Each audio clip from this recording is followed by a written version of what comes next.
ಶ್ರೀಗುರುಭ್ಯೋ ನಮಃ. ಹರಿ ಓಂ.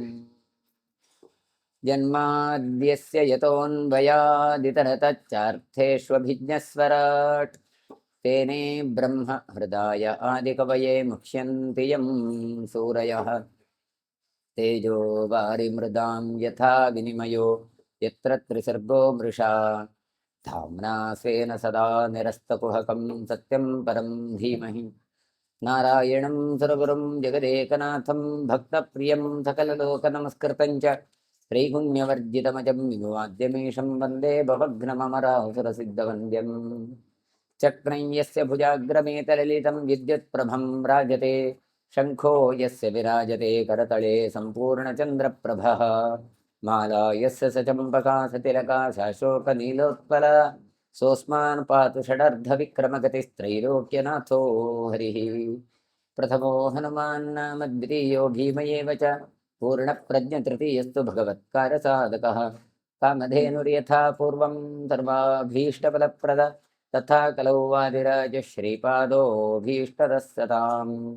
ಭವತೆ ತನುಭಾವ ಜಡಮೋ ಕೋಪಿ ವಾಗ್ಮಿ ಜಡಮತಿರಭಿಜन्तುರ್ಜಾಯತೆ ಪ್ರಾಜ್ಞಮೌಲಿಃ. सकलवचनचेतो देवता भारती सा मम वचसि निधत्तां सन्निधिं मानसे च. नारायणं नमस्कृत्य नरं चैव नरोत्तमं देवीं सरस्वतीं व्यासं ततो जयमुदीरये. स्वस्त्यस्तु सतां ಸನ್ಮಂಗಲಾನಿ ಭವಂತು. ಹರಿವಂಶದಲ್ಲಿ ಭಗವದವತಾರಗಳ ವಿಷಯವಾಗಿ ಪ್ರಶ್ನೆಯನ್ನು ಮಾಡಿದಾಗ ಉತ್ತರವನ್ನು ಕೊಡುತ್ತಾ ತಾವು ವರಾಹಾವತಾರದ ಚರಿತ್ರೆಯನ್ನು ಮುಗಿಸಿ ನರಸಿಂಹದೇವರ ಅವತಾರವನ್ನೆಲ್ಲ ಹೇಳ್ತಾ ಇದ್ದಾರೆ. ಹಾಗಾಗಿ ಅವರು ಹೇಳ್ತಾರೆ, ಏತಚ್ಛ್ರುತ್ವಾ ಸುರಾ ಸರ್ವೇ ವಾಕ್ಯಂ ಪಂಕಜ ಜನ್ಮನಃ ಸ್ಥಾನಿ ಸ್ಥಾನಾನಿ ದಿವ್ಯಾನಿ ಜಗ್ಮುಸ್ತೆ ವೈ ಮುದಾ ತದಾ ಅಂತ. ಕಮಲದಲ್ಲಿ ಹುಟ್ಟಿದ ಯಾವ ಚತುರ್ಮುಖ ಇದ್ದಾನೆ ಆತ ದೇವತೆಗಳ ಸಂಕಲ್ಪವನ್ನು ಅರಿತುಕೊಂಡು ತಾನು ತಮ್ಮ ತಮ್ಮ ಸ್ಥಾನಗಳಿಗೆ ಹೊರಡಿ ಅಂತ ಕಳಿಸಿದ. ಅಂದ್ರೆ ಹಿರಣ್ಯಕಶಿಪು ಬಹಳಷ್ಟು ತಪಸ್ಸು ಮಾಡಿದ್ದಾನೆ. ಈಗ ಬಹಳ ತಾನು ಪ್ರವೃದ್ಧವಾಗಿ ಉಪದ್ರವ ಕೊಡ್ತಾ ಇದ್ದಾನೆ. ಅವನನ್ನು ನೀವು ನಾಶ ಮಾಡಬೇಕು ಅಂತ ಹೇಳುವಾಗ ಅವರು ಹೇಳಿದ ಮಾತೇನು ಕೇಳಿದ್ರೆ, ತಪಸ್ಸು ಮಾಡಿದ್ದಕ್ಕೊಂದು ಫಲ ಉಂಟಲ್ಲ, ಅವಶ್ಯಂ ತ್ರಿದದಾಸ್ತೇನ ಪ್ರಾಪ್ತವ್ಯಂ ತಪಸಃ ಫಲಂ ತಪಸೋಂತಸ್ಯ ಭಗವಾನ್ ವಧಂ ವಿಷ್ಣು ಕರಿಷ್ಯತೆ ಅಂತ. ಅವ ತಪಸ್ಸು ಮಾಡಿದ ಯಾವ ಫಲವನ್ನು ಅವನು ಅವಶ್ಯವಾಗಿ ಅದನ್ನು ಅನುಭವಿಸಬೇಕು. ಹಾಗಾಗಿ ಅವನು ಅನುಭವಿಸಿದ ಬಳಿಕ ಅವನನ್ನು ವಿಷ್ಣು ಬಂದು ವಧೆ ಮಾಡ್ತಾನೆ ಅಂತ ಹೇಳಿದ. ಹಾಗಾದ್ರೆ ಇನ್ನು ಕೂಡ ಟೈಮ್ ಬರಲಿಲ್ಲ, ಹಾಗಾದ್ರೆ ಕಾಲವನ್ನು ನಿರೀಕ್ಷೆ ಮಾಡುವ ಅಂತ ಹೇಳ್ತಾ ಸಮಾಧಾನವಾಗಿ ಆಗ್ಲಿ, ಇವತ್ತೆಲ್ಲ ನಾಳಿದ್ರೆ ಕೆಲಸ ಆಗ್ತದಲ್ಲ ಅಂತ ಹೇಳಿ ಅವರು ತಮ್ಮ ತಮ್ಮ ಸ್ಥಾನಕ್ಕೆ ಹೊರಟಿಕೊಂಡಿದ್ದಾರೆ. ಲಬ್ಧ ಮಾತ್ರೇ ವರೇ ಚಾಪಿ ಸರ್ವಾಸೋ ಬಾಧತ ಪ್ರಜಾ ಹಿರಣ್ಯಕಶಿಪುರ್ದೈತ್ಯೋ ವರದಾನೇನ ದರ್ಪಿತಃ. ಬ್ರಹ್ಮನಿಂದ ವರ ಪಡೆದಂತಹ ಹಿರಣ್ಯಕಶಿಪು ಸಮಸ್ತ ಪ್ರಜೆಗಳನ್ನು ಪೀಡಿಸಲಿಕ್ಕೆ ಶುರು ಮಾಡಿದ. ಯಾಕೆ ಕೇಳಿದ್ರೆ, ಯಾವಾಗಲೂ ಬಲ ಇದ್ದ ಕೂಡಲೇ ನಂದೆಂತ ಸಾಮರ್ಥ್ಯ ಉಂಟಾ ಗೊತ್ತುಂಟಾ ಅಂತ ಹೇಳಿದ್ರು. ಏನು ತಾಕತ್ತುಂಟಾ ಅಂತ ತನ್ನ ಹತ್ರ ಇದ್ದ ಸಾಮರ್ಥ್ಯದ ಪ್ರದರ್ಶನವೇ ಅವರಿಗೆ ಪ್ರಧಾನ ಆಗಿ ಬಿಡುತ್ತದೆ. ಅದಕ್ಕೆ ನಾನು ಯಾವತ್ತೂ ಉದಾಹರಣೆ ಹೇಳೋದು ಅಂತ ಉಂಟು. ಈ ಜಿಮ್ಮಿಗೆಲ್ಲ ಹೋಗ್ತಾರೆ, ಹೋದವರು ಯಾಕೆ ಅದು ಟೈಟ್ ಟೀ ಶರ್ಟ್ ಹಾಕೋದು ಕೇಳಿದ್ರೆ, ತನ್ನ ಈ ಮಸಲ್ಸ್ ಎಲ್ಲ ಏನು ಉಂಟು ಅಂತ ಉಂಟಲ್ಲ ಅದು ತೋರಿಸಿಕೊಡಬೇಕು ಅಂತ ಅಷ್ಟೇ, ಮತ್ತೇನಕ್ಕೂ ಅಲ್ಲ. ಅಂದ್ರೆ ತಮ್ಮಲ್ಲಿದ್ದ ಸಾಮರ್ಥ್ಯವನ್ನು ತೋರಿಸಬೇಕು ಅಂತ ಬಯಕೆ ಎಲ್ರಿಗೂ ಕೂಡ. ಈ ಬಲಿಷ್ಠನಾದಂತ ಇವನು ಹಾಗೆ, ಹಿರಣ್ಯಾಕ್ಷ ಹಿರಣ್ಯಕಶಿಪು ಎಲ್ಲ ಹಾಗೆ, ಏನು ತಾಕತ್ತುಂಟಾ, ತಾಕ್ತಿಯಾ ಗೊತ್ತುಂಟಾ ಅಂತ ಇದ್ದವರ ಹತ್ರ ಎಲ್ಲ ಕೇಳ್ತಾ ಹೋಗ್ತಾನೆ. ಈ ಭೂದೇವಿ ಕೇಳುವಾಗ ಅವರು ಯಾರು ಹೇಳ್ತಾ ಇರ್ಲಿಲ್ಲ ಅಂತೆ. ಹಿರಣ್ಯಾಕ್ಷ ಬಂದ ಕೂಡ ಓಡಿ ಹೋಗ್ತಾ ಇದ್ದಾನಂತೆ. ಕೊನೆಗೆ ಯಾರು ಹೇಳಿದ್ರಂತೆ, ನೀನು ತಾಗುದಾದ್ರೆ ಅವೋ ಒಬ್ಬ ಇದ್ದಾನೆ ನಾರಾಯಣ, ಅವನಿಗೆ ತಾಗಬೇಕು, ಮತ್ತೆ ನಮ್ಮಿಂದೆಲ್ಲ ಆಗ್ಲಿಕ್ಕಿಲ್ಲ ಅಂತ ಹುಡುಕಿಕೊಂಡು ಹೋದ. ಸಿಗ್ತಾನ ನಾರಾಯಣ? ನಮಗೆ ಇಷ್ಟೆಲ್ಲ ತಪಸ್ಸು ಮಾಡಿದ್ರೇನೆ ಸಿಕ್ಕೋದಿಲ್ಲ. ಎಲ್ಲಿದ್ದಾನೆ ನಾರಾಯಣ ಅಂತ ಹುಡುಕಿಕೊಂಡು ಹೋದಂತೆ ಹಿರಣ್ಯಾಕ್ಷ. ಎಲ್ಲಿ ಹೋದ್ರೆ ಹಾಗಾದ್ರೆ ಸಿಕ್ಲಿಲ್ಲ. ಕೊನೆಗೆ ಯಾರೋ ಉಪಾಯ ಹೇಳಿದ್ರಂತೆ, ಅವನು ಬರ್ಬೇಕಾ, ಅವನ ಹೆಂಡತಿಗೆ ಕೈ ಹಾಕು, ಆಗ ಓಡಿಕೊಂಡು ಬರ್ತಾನೆ ಬಾ ಅಂತ. ಹಾಗಾಗಿ ಭೂದೇವಿಯನ್ನು ತಾನು ಅಪಹರಣೆ ಮಾಡಿದನು. ಆಗ ಭಗವಂತ ತಾನು ಹಂದಿಯ ರೂಪದಲ್ಲಿ ಬಂದು ತಾಕ್ತಾನೆ, ಯುದ್ಧ ಆಗತ್ತೆ, ಕೊನೆಗೆ ತನ್ನ ವಧೆಯನ್ನು ಕಂಡುಕೊಳ್ತಾನೆ ಅಂತ. ಹಾಗೆ ಇಲ್ಲಿ ಹಿರಣ್ಯಕಶಿಪುವಿಗೆ ಮೊದಲೇ ತನ್ನ ಬಲಿಷ್ಠ ಅಂತ ತಲೆಯಲ್ಲಿ ಉಂಟು. ಅದರ ಜೊತೆಗೆ ಈಗ ತಪಸ್ಸನ್ನು ಮಾಡಿದ್ದಾನೆ. ತಪೋಬಲ, ಕೆಲವರಿಗೆ ಅನುಷ್ಠಾನದ ಬಲ. ನಾನು ಇಷ್ಟೆಲ್ಲ ಜಪ ಪೂಜೆ ಮಾಡಿದ್ದೇನೆ, ನಾನು ಶಾಪ ಕೊಟ್ರೆ ನೀನು ಉಳಿಯೋದೇ ಇಲ್ಲ, ಹಾಗೆ ಹೀಗೆ ಅಂತ. ಅಂದ್ರೆ ಇವನ ಪುಣ್ಯ ಹ್ರಾಸ ಆಗ್ತದ ಅಂತಲ್ಲಿ ನಾವು ಹೇಳೋದು ಅಂತುಂಟು. ಹಾಗೆಲ್ಲ ಶಾಪ ಕೊಟ್ಟ ಕೂಡಲೇ ಆಗ್ತಾ ಇದ್ರೆ ಇವತ್ತು ಏನೂ ಆಗ್ತಾ ಇತ್ತು. ಮತ್ತೆ ಭಗವಂತನ ಸಂಕಲ್ಪ ಏನು ಅಂತ ತಿಳ್ಕೊಂಡು ಶಾಪ ಕೊಡೋದುಂಟಲ್ಲ, ಇದು ಜ್ಞಾನಿಗಳಿಗೆ ಮಾತ್ರ ಸಾಧ್ಯ. ನಾವೆಲ್ಲ ಆದ್ರೆ ಹಾಗೆಲ್ಲ, ನಮ್ಮ ಶಾಪ ಹೇಗಿರ್ತದೆ ಗೊತ್ತಲ್ಲ, ಸತ್ತೇ ಹೋಗು ಅಂತ. ಸತ್ತು ಹೋಗ್ತಾನೆ, ಮತ್ತೆ ಯಾರು ಪರ್ಮನೆಂಟ್ ಇದ್ದಾರೆ? ನೀವೇನು ಹೇಳಿದ್ರು ಸತ್ತು ಹೋಗ್ತಾನೆ. ಹೌದು, 80 ವರ್ಷ ದಾಟಿದ ನಂತರ ಸತ್ತು ಹೋಗ್ತಾರೆ. ನೀವು ಇವತ್ತೇ ಸತ್ತು ಹೋಗು ಅಂತ ಹೇಳಿದ್ರೆ ಇಲ್ಲ, ಹೀಗೇ ಸಾಯ್ಬೇಕು ಹೇಳಿದ್ರೆ ಇಲ್ಲ. ಹಾಗೆ ಆಗುದಿಲ್ಲ ಅಂತಲ್ಲ. ಹಾಗಾದ್ರೆ ತಾವು ಕೊಡುವ ಯಾವ ಒಂದು ಶಾಪ ಆಗ್ಲಿ ವರ ಆಗ್ಲಿ ಅದ್ರದ್ದು ಏನು ಪರಿಣಾಮ ಅಂತ ಜ್ಞಾನಿಗಳಿಗೆ ಗೊತ್ತಿತ್ತು, ಹಾಗಾಗಿ ಕೊಡ್ತಾ ಇದ್ರು. ಹಾಗೆ ಅವರು ಕೊಟ್ಟರು ಅಂತ ನಾವು ಕೊಡ್ಲಿಕ್ಕೆ ಹೋಗೋದಲ್ಲ. ಇಲ್ಲಿ ಇವನು ಏನು ಮಾಡಿದ್ದಾನೆ ಹಿರಣ್ಯಕಶಿಪು? ಮೊದಲೇ ತಾನು ಬಲಿಷ್ಠ, ಜೊತೆಗೆ ದುಷ್ಟ, ಜೊತೆಗೆ ವರಬಲ ಉಂಟು. ಏನು ವರಬಲ? ಚತುರ್ಮುಖನಿಂದ ತೆಕ್ಕೊಂಡಿದ್ದಾನೆ ಇವ. ಒಳಗು ಸಾಯ್ಬಾರ್ದು, ಹೊರಗು ಸಾಯ್ಬಾರ್ದು, ಮೇಲೆ ಸಾಯ್ಬಾರ್ದು, ಕೆಳಗು ಸಾಯ್ಬಾರ್ದು, ಒಣಗಿದ್ದು ಒಣಗದೆ ಇಲ್ಲದು, ಅಸ್ತ್ರ ಶಸ್ತ್ರ ಎಲ್ಲ ಕೇಳಿದ್ದಾನೆ ಈಗ ಮೊದಲೇ ಈತ. ಹಾಗಾಗಿ ವರದಾನೇನ ದರ್ಪಿತ. ನೋಡಿ, ಅದಕ್ಕೆ ಹೇಳುದು ಎಲ್ರಿಗೂ ಸಮಾನ ಸಮಾನ ಅಂತ ಹೇಳಿ ಎಲ್ರಿಗೂ ಕೊಟ್ರೆ ಏನೆಲ್ಲ ಅನಾಹುತ ಆಗತ್ತೆ. ಸಮುದ್ರ ಮಥನ ಆಯಿತು. ಸಮುದ್ರ ಮಥನ ಆಗುವಾಗ ದೇವತೆಗಳು ದಾನವರು ಇಬ್ಬರು ಮಥನ ಮಾಡಿದ್ರು. ದೇವತೆಗಳಿಗೆ ಮಾತ್ರ ಅಮೃತ ಸಿಕ್ಕಿತ್ತು, ದಾನವರಿಗೆ ಯಾಕೆ ಕೊಡ್ಲಿಲ್ಲ? ಇದು ಪಾರ್ಶಾಲಿಟಿ, ಹಾಗೆ ಹೀಗೆ ಅಂತ. ಒಂದು ವೇಳೆ ಕೊಡದೇ ಇದ್ರೇನೆ ಇಷ್ಟು ಗಲಾಟೆ ಮಾಡುವರು, ಕೊಟ್ರೆ ಏನು ಮಾಡಿದರು? ಒಬ್ಬ ಕಳ್ಳನ ಕೈಯಲ್ಲಿ ಅಥವಾ ಹುಚ್ಚನ ಕೈಯಲ್ಲಿ ಕೋವಿ ಕೊಟ್ರೆ, ಪಿಸ್ತೂಲ್ ಕೊಟ್ರೆ ಏನಾದೀತು? ಇದ್ದವರನ್ನೆಲ್ಲ ಡಮಾರಿಂದ ಉಡಾಯಿಸಿ ಬಿಡ್ತಾನೆ. ಹಾಗಾಗಿ ಅವರ ಕೈಯಲ್ಲಿ ಕೊಡಬಾರ್ದು, ಇದು ಭಗವಂತನ ಸಂಕಲ್ಪ. ಅದಕ್ಕೋಸ್ಕರ ತಾನು ಮೋಹಿನಿಯಾಗಿ ಬಂದು ಯಾರಿಗೆ ಯೋಗ್ಯರಿದ್ದಾರೆ ಅವರಿಗೆ ಮಾತ್ರ ಕೊಟ್ಟದ್ದೇ ಹೊರತು ಅನ್ಯಾಯ ಮಾಡುವವರಿಗೆ ಸಿಕ್ಕಬಾರದು ಅಂತ ಭಗವಂತನ ಸಂಕಲ್ಪ. ಆದ್ರೆ ಇಲ್ಲಿ ಹಿರಣ್ಯಕಶಿಪಿಗೆ ವರ ಸಿಕ್ಕಿತ ಇಲ್ವಾ? ಮತ್ತೊಂದಷ್ಟು ದರ್ಪ ಆಯಿತು. ಏನು ಮಾಡಿದ? ಆಶ್ರಮೇಶು ಮಹಾಭಾಗಾನ್ ಮುನೀನ್ ವೈ ಸಂಶಿತವ್ರತಾನ್ ಸತ್ಯಧರ್ಮರತಾನ್ ದಾಂತಾನ್ ಪುರಾ ದರ್ಶಿತಮಾಂಸ್ತದ ಸಹ. ತಾನು ಮೊದಲು ಉಪದ್ರ ಕೊಟ್ಟದ್ದು ಯಾರಿಗೆ ಹೇಳಿದ್ರೆ ಬ್ರಾಹ್ಮಣರಿಗೆ. ಅದರಲ್ಲಿಯೂ ಕೂಡ ತಪಸ್ಸು ಮಾಡುವಂತಹ ಸ್ವಾಮಿಗಳಿಗೆ, ನಿಯಮಶೀಲರಾದ ಪುಣ್ಯವಂತರಾದ ಮುನಿಗಳ ಆಶ್ರಮಕ್ಕೆ ನುಗ್ಗುತ್ತಾನೆ, ಅಲ್ಲಿ ಅವರಿಗೆ ಹಿಂಸೆ ಕೊಡ್ತಾ ಇದ್ದಾನೆ. ಸತ್ಯಧರ್ಮರತರಾದಂಥ ಜಿತೇಂದ್ರಿಯರಾದಂಥ ಯಾವ ಜ್ಞಾನಿಗಳಿದ್ದಾರಲ್ಲ ಅವರನ್ನು ಬಲಾತ್ಕಾರವಾಗಿ ದರ್ಶಿತವಾಂ, ತಾನು ಬಲಾತ್ಕಾರವನ್ನು ಮಾಡ್ತಾನೆ, ಅವರಿಗೆ ಅನ್ಯಾಯವನ್ನು ಮಾಡ್ತಾನೆ. ಅದು ಒಂದು ಖುಷಿ. ಮತ್ತೆ ಪಾಪದವರಿಗೆ ತಾಗಿ ಪ್ರಯೋಜನ, ಅವರಿಗೆ ಮಾಡಿದ್ವಿ ಏನಾಗ್ತದೆ ನೋಡುವ ಅಂತ. ಹಾಗಾಗಿ ಎಲ್ರಿಗೂ ಟಾರ್ಗೆಟ್ ಯಾರನ್ನು ಮಾಡುದು? ಬ್ರಾಹ್ಮಣರನ್ನೇ ಮಾಡುದು. ಇವನು ಮಾಡಿದ್ದು ಏನು ಕೇಳಿದ್ರೆ ಅವರನ್ನೇ. ಯಾಕೆ ಕೇಳಿದ್ರೆ ತಲೆಯಲ್ಲಿ ನಮ್ಮಲ್ಲಿ ಉಂಟು, ಅವರ ಹತ್ರ ಒಂದು ವಿಲ್ ಪವರ್ ಉಂಟು, ಅವರದ್ದು ಬಹಳ ಪುಣ್ಯ, ಅವರು ಬಹಳ ಜಪ ಪೂಜೆ ಅನುಷ್ಠಾನ ಮಾಡ್ತಾರೆ ಅಂತ. ಹಾಗಾಗಿ ಮೊದಲು ಏನು ಮಾಡಬೇಕು ಕೇಳಿದ್ರೆ ಅದನ್ನು ನಿಲ್ಲಿಸಬೇಕು ಅಂತ. ಹಾಗಾಗಿ ಈ ರಕ್ಕಸ ಸ್ವಭಾವದ ಆದದ್ರಿಂದ ಅವರಿಗೆ ಹೋಗಿ ಉಪದ್ರವ ಕೊಟ್ಟ. ದೇವಾಂಸ್ ತ್ರಿಭುವನಾಂಸ್ತಾಂಸ್ತು ಪರಾಜಿತ್ಯ ಮಹಾಸುರ ತ್ರೈಲೋಕ್ಯಂ ವಶಮಾನೀಯ ಸ್ವರ್ಗೇ ವಸತಿ ದಾನವಃ. ಇನ್ನು 3 ಲೋಕದಲ್ಲಿರುವ ದೇವತೆಗಳನ್ನು ಹುಡುಕಿಕೊಂಡು ಹೋದಂತೆ. ಎಲ್ಲರನ್ನು ಕೂಡ ತಾನು ಸೋಲಿಸಿ ಬಿಡ್ತಾನೆ. ಸೋಲಿಸಿ ತಾನು 3 ಲೋಕವನ್ನು ತನ್ನ ವಶಕ್ಕೆ ಪಡ್ಕೊಂಡ. ಮೊದಲು ತಾನು ಬಲಿಷ್ಠ ಅಂತ ಗೊತ್ತಾಗುವುದು ಹೇಗೆ ಹೇಳಿ? 4 ಪೆಟ್ಟು ಕೊಡಬೇಕು, ಒಂದು ಪ್ರದರ್ಶನ ಮಾಡಬೇಕು, 3ನೇದು ವಶಪಡಿಸ್ಕೊಂಡು ಹೇಗೆ ನನ್ನ ಆಧಿಪತ್ಯ ಹೇಗೆ ಅಂತ ತಾನು ವಶಪಡಿಸಿಕೊಳ್ತಾನೆ 3 ಲೋಕವನ್ನು. ಇಲ್ಲದಿದ್ರೆ 3 ಲೋಕ ಬೇಕಾ? 3 ಜಾಗ ಸಾಕು ನಮಗೆ, ಅಂಥದ್ರಲ್ಲಿ 3 ಅಡಿ ಜಾಗ ಸಾಕು. ಅಂಥದ್ರಲ್ಲಿ 3 ಲೋಕ ಪಡ್ಕೊಂಡೇನಾಗಬೇಕು ಕೇಳಿದ್ರೆ ಇಷ್ಟೇ, ನಾನು ಬಲಿಷ್ಠ ಅಂತ ಗೊತ್ತಾಗಬೇಕು. ಯದಾ ವರ ಮದೋನ್ಮತ್ತೋ ನಿವಸನ್ ದಾನವೋದಿವಿ ಯಾಜ್ಞೇಯಾನ್ ಅಕರೋ ದೈತ್ಯಾನ್ ಯಜ್ಞೇಯಾಶ್ಚ ದೇವತಾ. ದೇವಲೋಕದಲ್ಲಿ ಬ್ರಹ್ಮದೇವ ತಾನೇನು ಮಾಡ್ತಾನೆ? ವರ ಕೊಟ್ಟ. ಹಾಗಾಗಿ ತಾನು ವರಬಲದಿಂದ ಬಲಿಷ್ಠನಾದಂತಹ ಹಿರಣ್ಯಕಶಿಪು ದೈತ್ಯರನ್ನೇ ದೇವಲೋಕಕ್ಕೆ ನಿಯೋಜನೆ ಮಾಡಿದನು. ಮೊದಲು ಮಾಡಿದ ಕೆಲಸ 3 ಲೋಕವನ್ನು ವಶಪಡಿಸಿಕೊಂಡ ನಂತರ ಆ ಕೆಲಸಕ್ಕೆ ಯಾರು? ನಮ್ಮವರನ್ನೇ ಹಾಕುವ ಅಂತ ದೇವತೆಗಳಿದ್ದ ಜಾಗದಲ್ಲಿ ಎಲ್ಲ ದೈತ್ಯರನ್ನು ನಿಯೋಜಿಸಿದ. ನಿವಸನ್ ದಾನಬೋದಿವಿ, ದೇವತೆಗಳನ್ನೆಲ್ಲ ಏನು ಮಾಡ್ತಾನೆ? ನೀವೆಲ್ಲ ಹೋಗಿ, ನಿಮಗೆಲ್ಲ ರಿಟೈರ್ಡ್, ನೀವೆಲ್ಲ ಯೂಸ್ ಇಲ್ಲ, ಮನೆಗೆ ಕಳಿಸಿ ಬಿಡ್ತಾನೆ. ಯಾಜ್ಞಾನ್ ಅಕರೋ ದೈತ್ಯಾನ್. ಮತ್ತೆ ಹೋಮಗಿ ಮೇಲೆ ಯಾರು ಮಾಡೋದು? ಪೂಜೆ ಅಂತ ಕೇಳಿದ್ರೆ ಎಲ್ಲ ನಮ್ಮವರೇ, ಎಲ್ಲ ದೈತ್ಯರು ಪೂಜೆ ಮಾಡ್ಲಿಕ್ಕೆ ಶುರು ಮಾಡಿದ್ರು. ಹೋಮಗಿ ಮೇಲೆ ಅವರೇ ಮಾಡುದು.